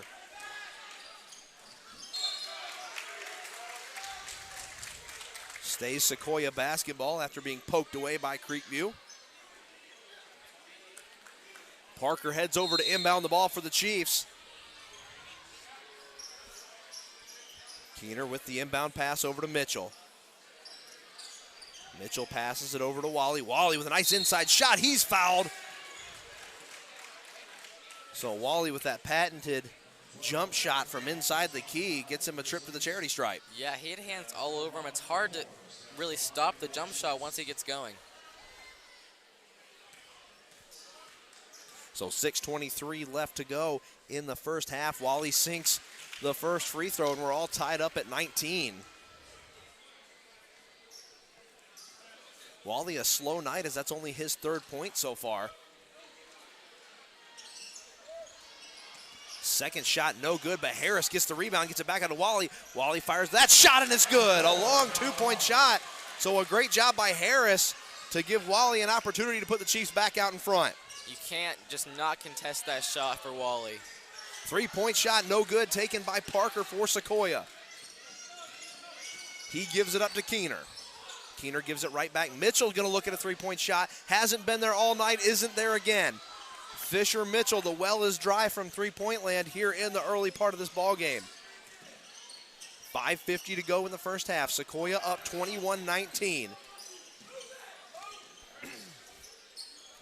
Ball up top. Now a good inside look laid up and in by Tricker, and a timeout taken by Creekview after they tie the ball game. 21-21 with 5:39 left to go in the first half. Max, what's going on at Beato's this Monday? Well, this Monday it is Spirit Night at Beato's. Join us this Monday night, January 31st at Beato's Bar and Grill for a special night to give thanks to Beto's Bar and Grill for being Sequoyah basketball top sponsor for years. Beto's has shown tremendous support for Sequoyah High School and the Sequoyah High School basketball program in particular. Their generosity has allowed us to provide top-notch hospitality to visiting coaches, officials, and members of our crew. Let's show them how much we appreciate them by packing that place out this Monday, January 31st. Wear your Sequoyah gear and let them know we are grateful for all they do. So please support Beto's Bar and Grill. Like you said, they provide a hospitality suite for us. They give us some pretty good food before the games, and we're very appreciative of what they do here for Sequoyah basketball. I want to give a special shout out to Brad's Barber Shop as well, who got us some cool Chiefs TV shirts. Pass over to Keener. Keener looks baseline. It's not there. Puts the brakes on. Now back up top. Ball makes its way back out to Parker. Parker with a nice move, but it's no good. Mitchell not there on the putback. Parker gets the rebound. Now over to Keener. And Keener fires up a jump shot, and it's good. 2-point lead for Sequoyah, 23-21. 5 minutes left to go in the first half. Nice move by Latimer. Latimer works inside. Gets the ball to Tricker. Tricker with a nice move and ties the game back up at 23, 4:52 to go in the first half. That's a move you have to master. Master as a post player. The fake and the pivot, it is deadly when you are good at it. Galvin with the ball for the Chiefs, has it swatted out of his hands by Latimer. Wally and Trainer check back into the ball game for Sequoyah. We are all tied up at 23, 4:41 left to go in the first half. Max, this has been an exciting one. This is what you want to see in a rivalry game when it's titled Creekview and Sequoyah. This is what you imagine you're getting yourself into, a physical matchup where these teams are now both making their shots pretty much, and it's just going back and forth. Keener with the ball, a nice move, pull up, jump shot, buries it home. 25-23 as both teams keeping each other within arm's reach. 4:25 to go in the first half. Drive to the basket by Voida. Kicked out, and rebound taken by Galvin. Galvin pushes it ahead to Keener. Keener looks inside, puts on the brakes, now over to Harris for three. No good. Pushed ahead, and a wide open layup for Creekview. Ties it back up as Seth Jack, the junior forward, lays it up and in. A nice move into the basket, and good is Kyle Keener. Keener is having himself a second quarter, up to 13 points now. Back and forth they go. Where they stop, nobody knows, as Sequoyah cannot get out of the grasp of the Creekview Grizzlies. Turnover taken by Galvin. Galvin pushes it ahead to Trainer. Trainer throws it back inside for Wally. Wally head fakes, has it poked away, gets it to Galvin, and Galvin moves the pivot foot.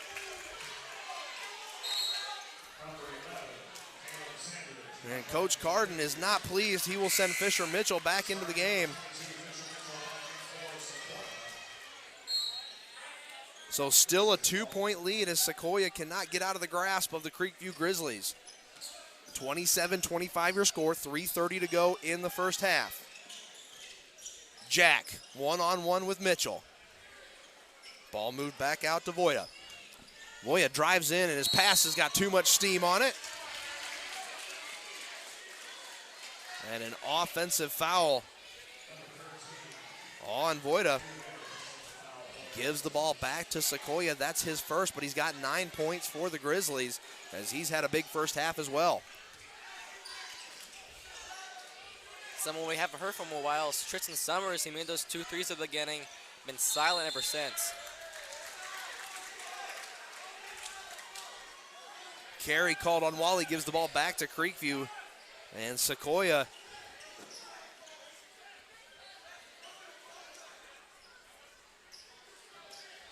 keeps giving Creekview chances to stay in the game.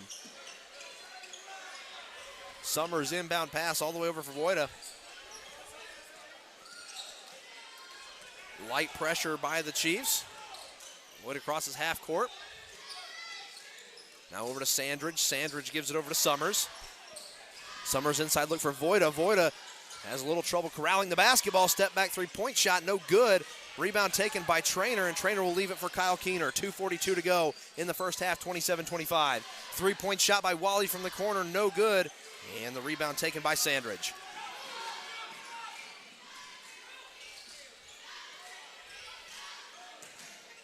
Jackson loses his footing as he goes inside. The ball will be picked up by Kyle Keener.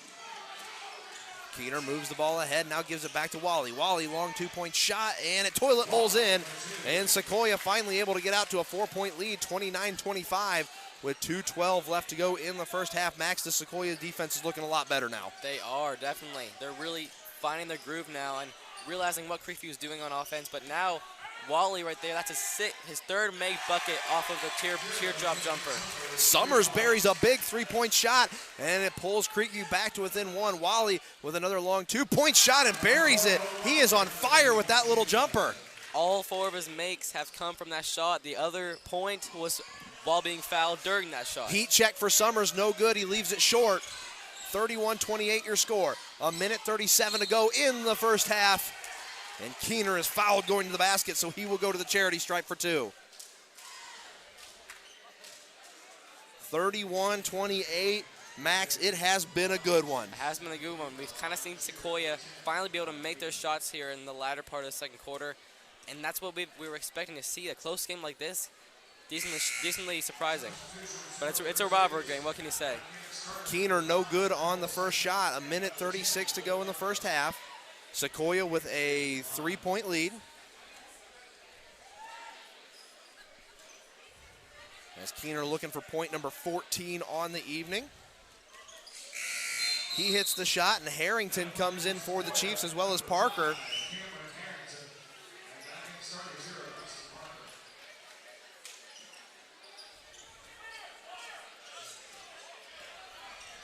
Jackson carrying the water for Creekview.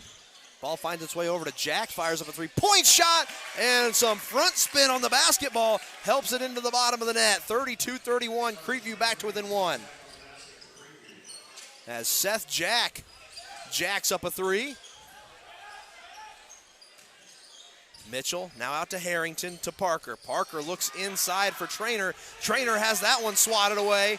And a fadeaway shot for Wally, no good, and Creekview with a chance to take the lead with under a minute to go in the first half. 32-31 your score. Here comes Jackson. Jackson drives in, lays it up and in, and Creekview's back out in front by 1. 50 seconds to go, 33-32 in favor of the Grizzlies. Parker takes his time beyond the wing. Drives inside, and a whistle as we get a foul on Caleb Sandridge.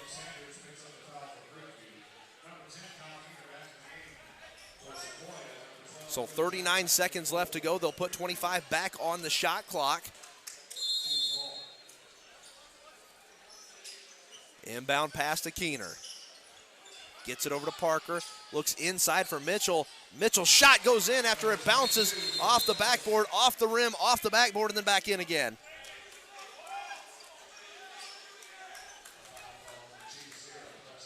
Delay of game by Preston Parker. Touching the ball after it went in, I'm pretty sure. So a delay of game on Parker. I didn't see it. I had turned to look at the scoreboard. But Sequoyah on top, 34-33 with 34 seconds left. As here comes Jack. That ball poked away. Sackman fires up a three-point shot. No good. Wally will chase it down. Shot clock's dead. 23 seconds to go. Sequoyah with a 1-point lead. Keener will take his time. Keener finally puts down the dribble. Last time he tried this, he was stripped. Let's see if he can get the shot off this time. Picks up his dribble over to Parker. 4 seconds left. Has to do something with it. To Traynor, fadeaway shot, no good. And that will do it for the end of the first half. As we will go into the locker room with Sequoyah nursing a 1-point lead, 34-33. Nursing is right. They are really on the brink of kind of getting put out of this one because Creekview is making their shots while Sequoyah, we've talked about it, they're pretty off tonight and it's very visible. They're going to have to find something, maybe fix something in the locker room. Coach Carden probably has a lot of words to say if I'm imagining it right. I'm interested to see how Sequoyah adjusts and what Creekview continues to do. So we'll let you go ahead and take a quick break, Max. We've got Sophia coming up here to talk to us in the Chiefs TV booth. So, Max, we will let you go and call Sophia up here. We're going to talk to her for just a moment.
Well, I have plenty of options. I just haven't picked one yet, but it's like between Webster University, Cedar Crest, and Ave Maria. So I just don't know which one yet. Well, good. You're going to play basketball after your senior year of high school. Yeah. Now, obviously, with a different group of girls, Yeah. what's going to be some of your favorite memories playing with this group? So we've all played together for as long as I can remember. So I'm definitely gonna miss them. We have made so many memories over the years. But my favorite memory of the whole time being at Sequoyah was our freshman season when we played in a Dalton game. Everybody It was- talks about that Dalton game. It was. I'm telling you, it was the best game. It was an amazing. It was Y'all are so fun. sour about that hibachi. Yeah, all we got was pizza, and everyone else got hibachi. The last three people that I've had up here have told me about this Dalton game and them not getting hibachi with their JV year. How everybody else got sick. The varsity was supposed to run them out of the building and got beat by 20 because they got rotten hibachi, and you guys won because all they gave you was some pizza. Oh yeah, I felt like we kind of rubbed it in their face that we won and we Yeah. didn't get hibachi. So. I would want hibachi too. I like hibachi. Yeah, it was a great win because in the fourth quarter there was only 4 of us left and we still pulled it out, and it went into OT and we still won. I heard there was a pretty rowdy crowd in the building It too. was crazy. Yeah, Dalton had their own little student section, so it was really loud. So shifting gears for a second, outside of basketball, what's some other things that you have been involved in here at Sequoyah that you're going to miss as well? So me and my friends, we were in the beta club together, so we volunteered a lot together. And I was in ASL for my first 2 years, and great teacher, Miss Matthijs. I loved her. But other than that, my main focus was good grades in basketball, so that was really it. Well, if you've got some options for where you're going to go play basketball, it sounds like you've succeeded in that. So Yeah. congratulations Thank there. you. After basketball season's over, what are you going to do for the remainder of your senior year? Just gonna work. I'm just gonna get some money and hang out with all my friends before we all drift different directions. So. Well, drift different directions sounds Well, so harsh. I know, but it's 2022. We've got Twitter and Instagram and Well, yeah, it's just that. cell phones. Yeah, it's just. I won't be able to see them as much, so Yeah. that's what's really gonna be hard, and especially for my family, it's gonna be really hard. We have a big family, so. So you mentioned you're going to have some options going to play college basketball. Yes. How do you feel Coach Yarborough's program has kind of prepared you to take that next step? He's definitely preparing me with pushing me to work harder in practice and to put it out onto the court and really show what I can do. And he's really taught us that team chemistry is really important, because without team chemistry, it's just individual basketball and it's just no team. Yeah. And without that, it's just nothing. So he showed that making friends and being close with your team and working hard really puts us where we are right now. So. All right, so one last shot, and we're going to go ahead and let you go. Anything you want to say? Any shout-outs you want to make? Anything you want to get off your chest before you leave the War Lodge here at Sequoyah High School? I have a few words. I'm sure you do. We all had a few words when we got out of this place. Oh, yeah. I just want to shout out to my mom, because it was just her and I for all these years of basketball, and she's the one, who put in the money, put in the hard work, and pushed me really hard. All the times I wanted to quit and give up, she always told me to never be a quitter, to always go through with it at the end. So I'm just so proud of her for that, and always thankful. Ladies and gentlemen, Sophia DeMauro is going to walk out of the War Lodge with a rivalry win over Creekview as she goes off into the sunset and hopefully plays college basketball somewhere, and we hear some more from you in the near future. Sophia, thank you so much for joining us. Ladies and gentlemen, on Chiefs TV, we're going to take a quick break as we throw it over courtside for our Junior Chiefs night. I am Chase Schaefer, and we will be back on the other side of the break here on Chiefs TV.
And welcome back, ladies and gentlemen, to Rivalry Night here at the War Lodge on Chiefs TV. I am Chase Schaefer. Joining me in the booth is Max Swain. Max, we have a good one on tap here tonight going into the second half. Sequoyah laboring against this Creekview team, only up by one, 34-33 as we get ready to start the second half. Laboring is right there. As we said at the end of the first half, they're basically just nursing this 1 point lead, trying to keep it alive. And it's hard because right when they score, it seems like every single time Creekview just finds a way to respond in a big way because it always pulls it to a one or ties it back up. Yeah, Sequoyah having a tough time putting some distance between themselves and Creekview. And it seems like they can keep that 2 point lead, but anytime they have to kind of expand on that, a crucial turnover happens or they find a way to let Creekview back in the game. But Creekview doing a very good job of its own as they've got some high scorers as Summers and Voya have put a lot of points on the board for Creekview. Speaking of Creekview, they've got the basketball first to start the second half. Jackman looks inside, ball bounces off the front of the rim and rolls in. And Creekview takes the lead 35-34 as we get underway here in the second half. Parker with the ball on the wing. He finds Mitchell up top. Now over to Keener. Inside look for Trainer to Parker. Parker down low, tries to put a post move on Voya. It's not there. Keener head fake on the three. Now to Parker. Parker drives the lane, puts the brakes on, gets it to Mitchell. Mitchell looks inside for Trainer. Trainer's there. A nice athletic move. And what a layup there by Trainer as he gives Sequoyah the lead back 36-35. We know he's an amazing athlete, Matthew Trainer. 3-point shot looks off. It is, as it's a little short. And Sackman tried to fire one up for the Grizzlies. It wasn't there, but Keener head fakes a 3-point shot, looks inside to Trainer. Trainer has three guys on him, and Trainer is able to draw the foul on Summers, and Summers is now officially in foul trouble. That's his third with 6:47 left to go in the third. A beautiful fake by Trainer. He recognized that everyone was crashing towards him. Just a little pump fake got him all in the air. So a 1 point lead once again for Sequoyah. Trainer with a chance to push it to three. 6:47 left to go in the third quarter. Trainer's first shot, straight as an arrow, bounces off the front of the rim, goes off the backboard and in. Not a whole lot of arc on that shot. Not at all, you're right. See if he gets a little bit more air under this one. He does, and it rims out. So maybe going back to the straightaway shot is what he needs to do from the free throw line. A 2 point lead for Sequoyah again, 37-35. Summers gets the ball down low. It's not there. 3-point shot fired up, no good by Sackman. Parker with a good look at a 3-point shot, no good. It's a little to the left, and here comes Jackson for Creekview. Move ahead to Sackman again, and a hard foul as Keener lands it looks like awkwardly on his back. He hops right back up, but a hard foul will send Cole Sackman to the free throw line. And Keener picks up his second foul of the night. That one, they both gave everything they got. They both came crashing down, too. So Sackman with a chance to tie the ball game again. As Sequoyah still seems unable to pull away from this Creekview team. And Sackman's first shot is good. Luke Jack will check back in as Summers gets a breather on the bench. A much-deserved breather, we might add. Sackman for the tie. There it is. So Latimer checks in for the Grizzlies. Sequoyah with their original starting five back on the floor. 6:20 to go, 37-37 your score. As Creekview playing some stifling defense on the Sequoyah Chiefs team. Trainer back out to Keener. Trainer takes the ball, kicks it back out to Mitchell. Mitchell has not found his range all night from 3-point distance and can't find it there as he has yet to make a 3-point shot. Only 5 points on the night for Fisher Mitchell. Still tied, 5:52 to go in the third quarter.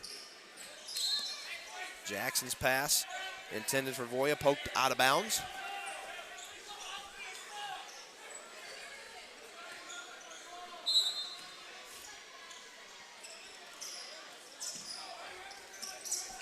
And Jack drives to the basket off the inbound pass, and Creekview's back out in front by 2. 39-37, three-point shot by Wally, no good. Rebound by Trainer. Trainer kicks it out to Parker, who's going to take a three-point shot of his own, and it toilet bowls in, and Sequoiah's back up by 1. 40-39, 5:30 to go in the third. A countless number of lead changes just in this third quarter. Pass picked off by Wally. Big opportunity for Sequoyah, and Wally bounced that one right off of Jackson's back. It'll stay Sequoyah basketball, but Wally knows he missed a wide open Fisher Mitchell in the low post. Better be glad that ended up in their possession still. He would have heard it from Coach Carden. Trainer getting some ups on the inbound pass. Turnaround jumper, no good. Keener goes down to try and get the rebound. It's not there, taken by Griffin Latimer. Latimer carries the ball up for Creekview. Jack gets it down low. Jack with the jump. Oh, my word. What a layup by Jack, as Creekview takes a 41-40 lead. A beauty. Mitchell tries it again. Finally hits a three-point shot. So Fisher Mitchell, he's been trying to get it all night long, finally finds it, and it gives Sequoyah a 2-point lead, 43-41. Much needed in a very dire time. Ball moved inside, three-point look is no good by Jackson. Sequoyah with another opportunity to push the lead. Wally beyond the arc, now inside the Trainer to Wally. Wally drives the lane and lays it up, and count it. A prime example of how deadly the Euro step can be when it's used correctly. Amazing technique there. Fouls on Luke Jack. So Wally goes to the charity stripe to convert on the three-point play. Sequoyah with a 4-point lead, 45-41, 4:18 to go in the third. And Wally turns a three-point play and a 5-point lead for the Chiefs. 9 points on the night for the Sequoyah sharpshooter.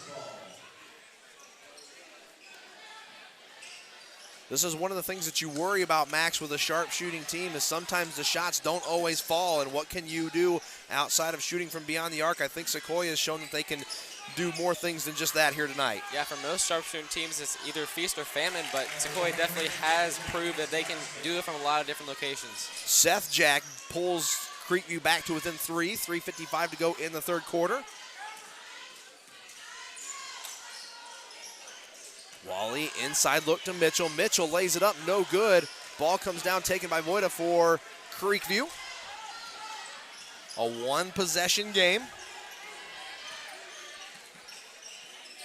Jackson one-on-one with Wally. Jackson looks inside, now post deep three-point shot, no good by Latimer. Rebound by Voida. Voida steps back and fires a three-point shot, no good. And Mitchell takes the rebound for the Chiefs. Turnover in the paint as Keener swats that away. So a good recovery there by Kyle Keener to knock that one away from Latimer.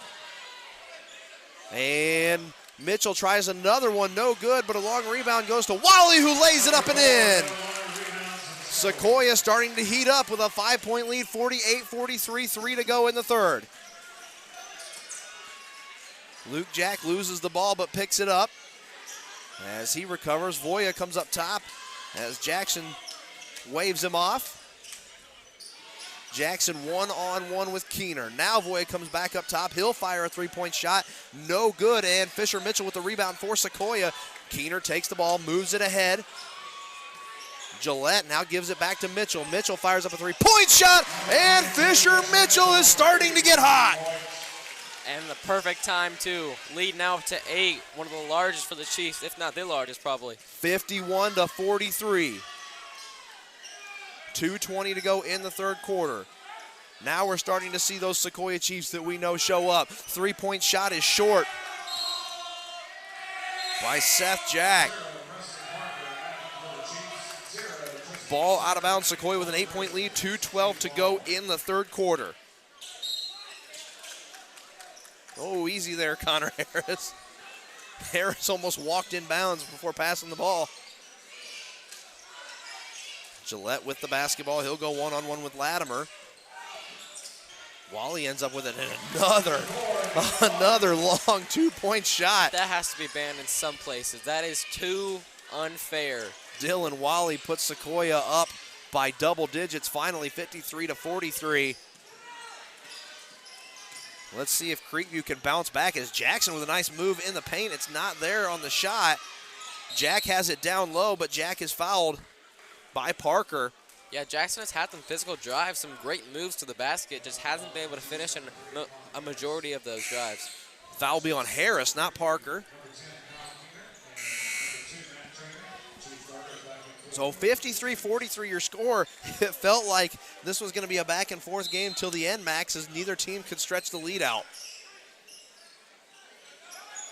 Inbound pass goes all the way back as Summers takes it. Gillette in hot pursuit. Luke Jack up top. Now he's at the free throw line. Gets it over to Summers. Summers has spent some time on the bench. It's good to finally see him back out on the floor. He's in a little foul trouble. He's got three. Driving in is Jackman. And it toilet bowls in. No foul, but a timeout taken by Creekview after an all-out effort play by the senior guard, Trent Jackson. I said it before. He has had some physical drive. His ability to dribble the basketball through defenders is unmatched on his team. It's really impressive how he's just able to maneuver through like he's not, like everyone else is nothing, but a good finish right there to get the deficit to 8. They're going to need to get something going on the defensive side to stop this offense of Sequoyah, who is hitting almost all their shots. He is really putting on for the cause for Creekview. Speaking of putting on for the cause, let's thank some people who put on the cause for Sequoyah basketball. Of course, Chase. Our Sequoyah Chiefs basketball sponsors, our gold level sponsors, Beato's Bar and Grill and Cherokee Focus, our gray level sponsors, Barber Homes, Barber Lucky Financial Group, Honey Baked Ham, Insight Partners, Prestige Staffing, Stroud's Barbecue, Woodstock Furniture, our white level sponsors, Peachtree Pest Control, Brad's Barber Shop, Edwards Eye Care, Johnny's New York Style Pizza, Riverstone Homes, Studio 5 Salon, and Suntex Marinas at Little River. Thank all of y'all for supporting the Sequoyah Chiefs basketball programs. So we come out of the 60-second timeout, 1:16 left to go in the third quarter. Sequoyah up 53-45 on the team from Owen Store Road. We'll see if Sequoyah can continue their hot run in region play as they look primed for a 2-seed spot. Parker over to Mitchell. Inside look for Keener, stolen. And finally coming up with the basketball is Jackson to complete the steal. He moves it ahead to Jack. Jack now out to Summers all day by himself, and Summers can't get it in. It rattles around in a heartbreaking miss for Summers. Inside look to Mitchell. Mitchell and Summers has the ball swatted away by Summers. Keener with a short 2-point shot, and it bounced off the side of the rim, but come flying in is Connor Harris to finish the job, 55-45 with 33 seconds to go in the third quarter. A 1-second difference between the shot clock and the game clock. And Connor Harris having himself a great great third quarter, pardon me. Errant pass taken causes Preston Parker to crash into Lattimore. And it'll cause a foul. So Parker picks up another foul. I believe that's his second. 14, 14, and 11 for Sequoyah at the moment. That's Wally, Keener, and Mitchell's point totals respectively. And a long pass sails out of bounds. No, nice recovery by Summers to get it back into Jackson. Creekview holding on to the ball. They want to get the last shot of the quarter off. 10 seconds left. Shot clock's dead. 5 seconds left. Jackson to the basket. Pulls up, shoots, no good. And the shot attempt at the end of the quarter is no good by Galvin. So at the end of 3, Sequoyah back on top by 10, 55-45. Max, this was a little bit more of what we expected, but Sequoyah was getting fits from this Creekview team in the first half. They were, and they struggled a lot, like you said. They really didn't seem like themselves in the first half, but they came alive. We've been waiting for in that third quarter. Dylan Wally, Kyle Keener making their shots almost all the time. Mitchell and Harris really coming up clutch too. and I just think the whole Sequoyah team really came alive. And Coach Carden must have said something in the locker room, really got something going on the defensive side of the ball. So Sequoyah looking to sweep the season series as they won the last matchup against Creekview 76-71. So don't let records fool you, as Creekview has been playing Sequoyah very hard in both games this year. 55-45 your score.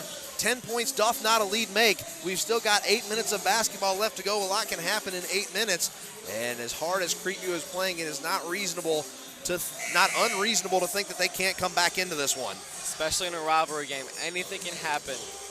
10 points could be nothing in a matter of 8 minutes. A good contingent of fans here tonight for both Creekview and Sequoyah. I want to thank everybody who came out to the War Lodge. I want to thank all of you for watching on ChiefsTV.org as we throw it down to the floor.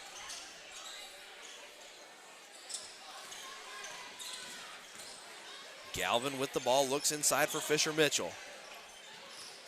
Keener picks up his dribble, looks inside to Mitchell, who gives it right back, Little hot potato going on, and Mitchell has his pocket pick. He goes down to the ground, and the ball is taken by Sackman. Sackman gets it over to Latimer. And Sackman with a good look at a three-point shot, no good.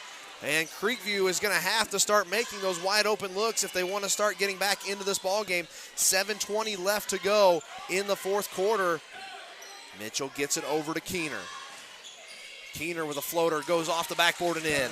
Sequoyah with their biggest lead of the night by 12, 57-45. A minute gone in the fourth, and down to the floor goes Latimer and Galvin. Galvin gets a foul. Sequoyah with their immaculate jumpers tonight. Wally and Keener have blown me away with the amount of points they have got off those teardrops. Well, the mid-range jumper used to be considered a lost art. You know, it was either get it inside. When I was a kid, it was get it inside, jam it home, or you'd have somebody like Reggie Miller on the outside. But the mid-range jumper was really a lost art for quite some time, so it's really cool to see Sequoyah have 2 or 3 guys that can really nail those mid-range shots. And it helps when you're not sinking three-point shots. Definitely, yeah. 57-45, baseline drive not there. Latimer going to take a look at a three-point shot. It's not there either. Ball tipped back to Keener. Keener gets it ahead to Parker. Parker to the hoop, and he buries it. And Sequoyah stepping on the gas with 6:40 to go in the ball game. 59-45 your score. Oh, a good baseline pass to Jack, and he gets fouled. Sackman with a nice move to the basket. And with a chance to convert on the and one, Trainer picks up the foul for Sequoyah. That's only his first. But what a pass from Jackson to Sackman. A beautiful pass. It results in a potential three-point play. Sackman has to nail this free throw. And he does. A good three-point opportunity for Creekview to pull back to within 11. 59-48, 6:30 on the clock. Parker with the ball. He's got Void in his face, looks down low to Wally. Wally's turnaround jumper, rattles around and goes in. 61-48, and it seems like Sequoyah cannot miss from less than 15 feet out. And Wally's up to 16 now. Him and Keener combining for 32 of the points. Summers with it at the top of the key. He drives in, now kicks it out to Sackman. Sackman looks inside to Jackson. Jackson turns around and turns it right over to Parker. Parker moves it up the floor to Wally. Wally steps back for three. No! What a heartbreaking miss. As it rattles around in the rim and pops out. Sackman goes baseline. He pulls up and passes it out to Latimer, but it goes out of bounds and will be Sequoyah basketball. And that's one theme that I've seen from Creekview this whole game, just unforced errors and miscues, miscommunication. It's truly caused their downfall, and especially their lack of communication on the defensive side of the ball. 5:30 to go in the ball game, 61-48. Wally with the ball. His pass for Keener is poked away by Latimer. Latimer carries it up the court. Now over to Sackman. Sackman has the ball poked away by Keener, and down to the floor they go. Was a foul called? No, it'll stay Sequoyah basketball. Parker gets the ball on the wing, gives it back to Keener. 5 minutes to go in the ball game, 61-48. Sequoyah on top of Creekview. Sequoyah looking for the season sweep of their arch nemesis, Creekview. Parker inside, no good. As it was last touched by Wally. So checking in for Creekview, we'll see Will Klein, Nolan Tricker, and Luke Jack come in.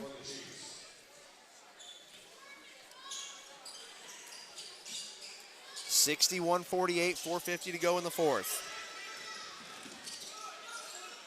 Klein moves it over to Voida.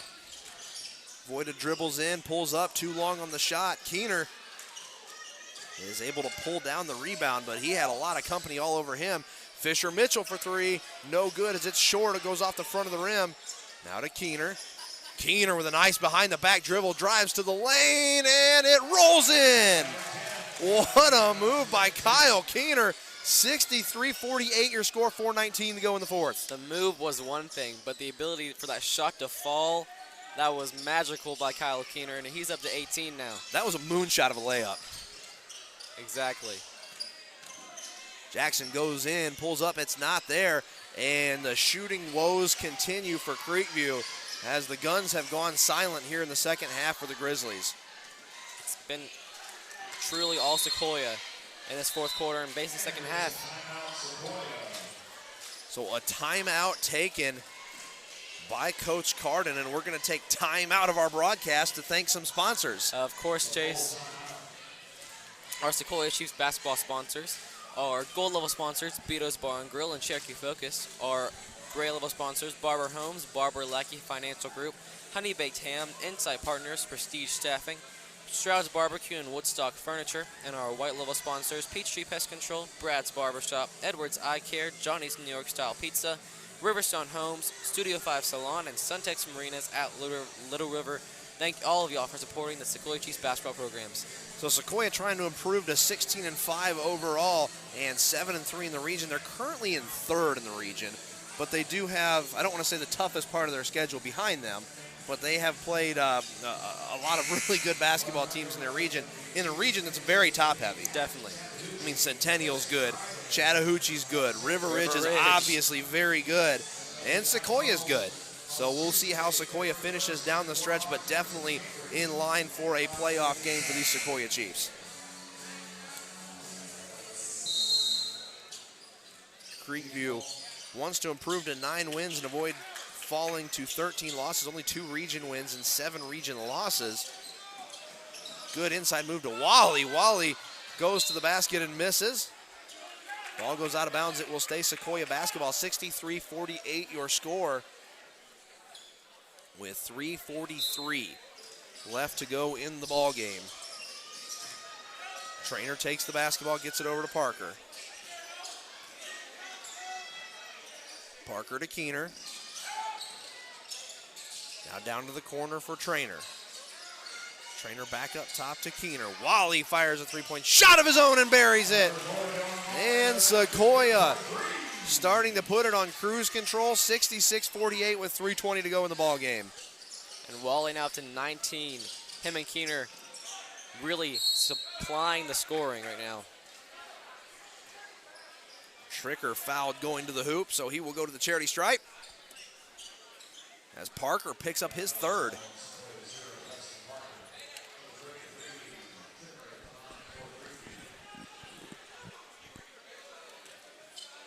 So a good-sized student section here on hand tonight as well. Tricker hits the first, 66-48. An 18-point lead for the Chiefs. Correction, 17 now. So a pretty rowdy barn here tonight in Canton, Georgia. Second shot is no good. So it stays a 17-point ball game. 3:05 to go in the fourth. Keener looks inside to Mitchell. It's there, but he puts it back out of Parker. Parker fires a three-point shot, no good. As Wally was cleared out from under the basket, so Creekview takes over after the rebound. Jacks up a three-point shot, and it's good. So Luke Jack pulls Creekview back to within 14. Mitchell hands the ball off to Parker. Parker hands it off to Wally. 2:33 to go in the ball game. Sequoyah with a 14-point lead. Plenty of time on the shot clock. Not sure if that was intended to be a pass or a shot, but a Creekview Grizzly got a hand on it. Wally picks himself up off the floor. 2:20 to go in the fourth. Keener double teamed up top. What an excellent pass down in the corner. Fired up, no good on the three-point shot. Parker picks it back up off the side of the iron. He left it short. And a whistle. What a pass that was by Keener. That was an amazing pass. Trapped to half court. That was a beautiful pass if I ever saw one. So another timeout taken by Sequoyah. Coach Carden saying you can't take him into the locker room, but he is not pleased. He has not been pleased tonight with this team's effort. Especially in that first quarter when they came out flat, he was not feeling it at all. You know, it feels weird saying that. They're up 14 and we're up 18 at one point, and it felt like in the first half we couldn't get away from Creekview. It was a tight matchup, and that's the thing is Sequoyah is such a great team that even when they are flat in certain positions, in certain places on the court, they have other lanes they can drive on and other places they can score. And you were talking about how the mid-range jumper kind of wasn't really wasn't used much back in the day. And now I think it provides another avenue for them to score. It's clearly a key component of their game, and definitely something they can go to when those three-point shots aren't falling. So getting ready to come out of the timeout. 2:11 left to go in the fourth quarter. Sequoyah in the driver's seat, 66-52. As they have pulled away from Creekview here late in the game.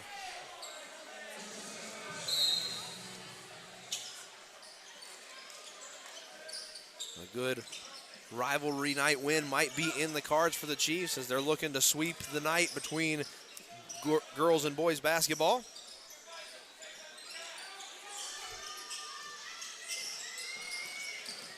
Parker out to Harris.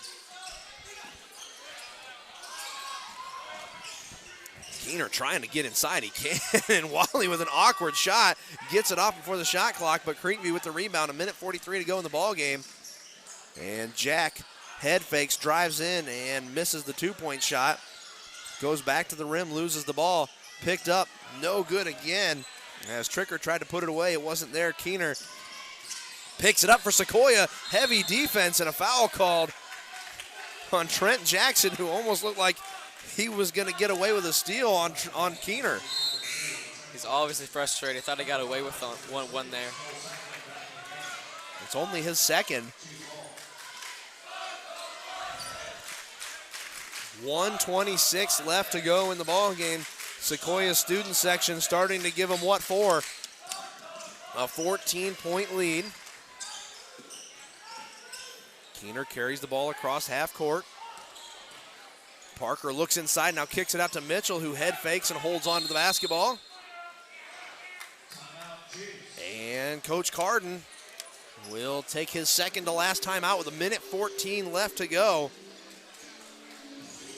Seems to be in a little bit more of an amicable mood with his team up 14 with 74 seconds left to go in the ball game. You know, we talked about how critical and how important that mid-range jumper was to this game. And that's where really the majority of Wally and Keener's points have come from. So, yeah, it's honestly critical to their game. So, speaking of mid-range jumpers, let's jump over to a little bit of advertising news. Join us Monday night, January 31st at Beto's Bar and Grill for a special night to give our thanks to them for being Sequoyah's top basketball sponsor. For years, Beto has shown tremendous support for Sequoyah High School and the Sequoyah basketball program in particular. Their generosity has allowed us to provide top-notch hospitality to visiting coaches, officials, and members of our crew. Let's show them how much we appreciate them by packing that place out this Monday, January 31st, and wear your Sequoyah gear and let them know how grateful we are for all they do. That's Beto's Bar and Grill right here in Hickory Flat on Monday, January 31st. Fans, don't go anywhere. A quick word to get in at the conclusion of the ball game. Max and I will close out, and then there's a little bit of news that we need to impart on the viewership. But back to the matter at hand, 1:13 left to go in the fourth quarter of a 14-point ball game, 66-52 your score. Sequoyah taking their time. Keener looks inside, pulls back, gets it out to Mitchell, who fires a three-point shot with 2 seconds left on the shot clock. It's no good. Wally picks it up, and he is fouled.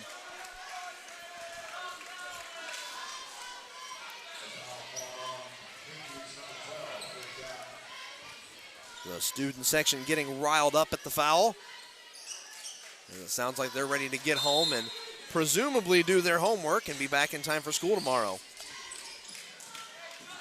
Parker gets bumped going to the basket as he tried a baseline drive, and a 2.5 goes off the clock.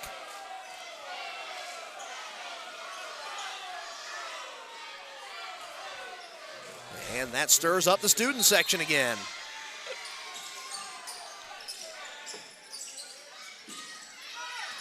Parker with a nice move. Now he's in the paint. And Sequoyah trying to play keep away. As Sackman fouls Wally. The student section saying, let us go home.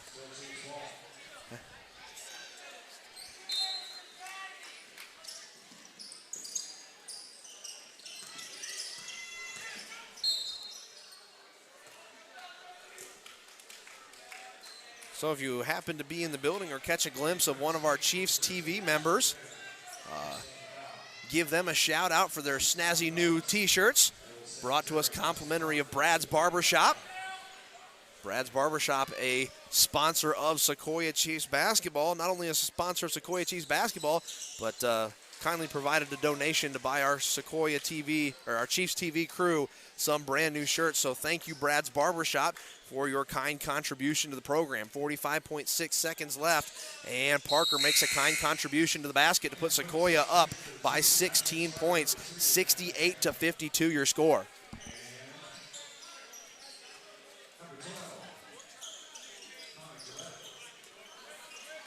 So time winding down here in the fourth quarter of a game that was in question up until the third quarter. As Sequoyah's pulled away, a three-point shot is good. Good shot there by Trent Jackson. A 13-point deficit with 31 seconds left to go in the ball game. And Jackson showing some spirit late in the ball game. He's continuing really his attitude and his motivation that he's had all game. We've seen him multiple times driving to the lane just with some ferocity. Summers misses that shot. The putback attempt draws a foul, so Sackman goes to the charity stripe for Creekview. A chance to make it an 11-point ball game with 26.5 seconds left. Just a reminder, fans, hang out for just a few seconds after the conclusion of the boys' varsity game. We'll wrap up, and then we'll share some news with the Chiefs family. 68-55 your score. 26.5 seconds left to go in the ball game.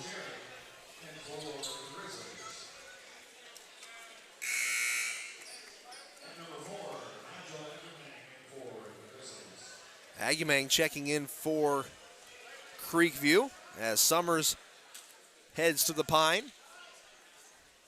And a hard-fought big man.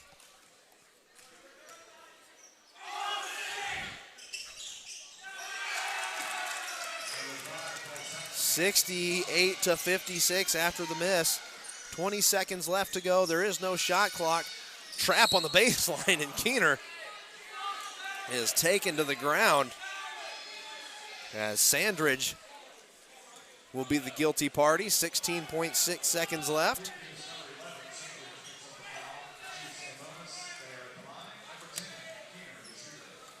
So Keener back to the charity stripe. Ball toilet bowls out and poked away by Parker, picked up by Wally. 10 seconds left to go. That'll do it tonight here from the War Lodge at Sequoyah High School as Wally will run out the clock as he passes it over to Fisher Mitchell.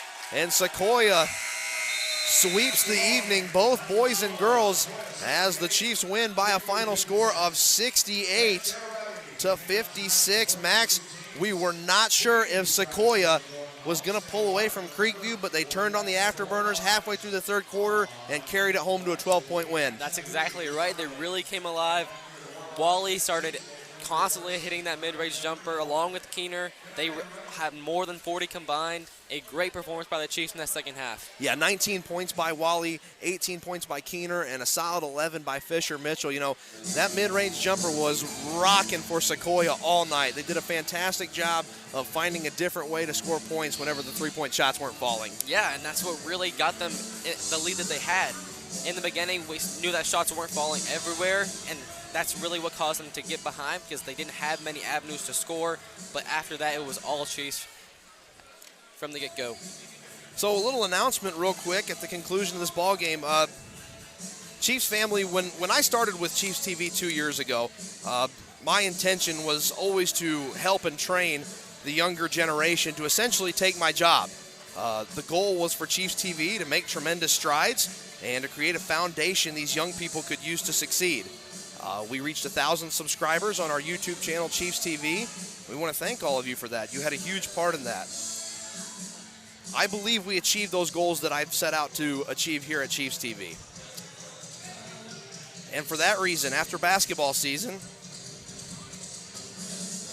I will be stepping aside as the voice of Chiefs TV. It's time for Will and Max to showcase what they've learned. I'll still be pursuing play-by-play work as I continue towards my dream. Thank you all for your kind words and encouragement. This has been an experience I will always remember and be grateful for. I am thankful for each and every one of you. Go Chiefs. Thank you for joining us here on Chiefs TV, and good night.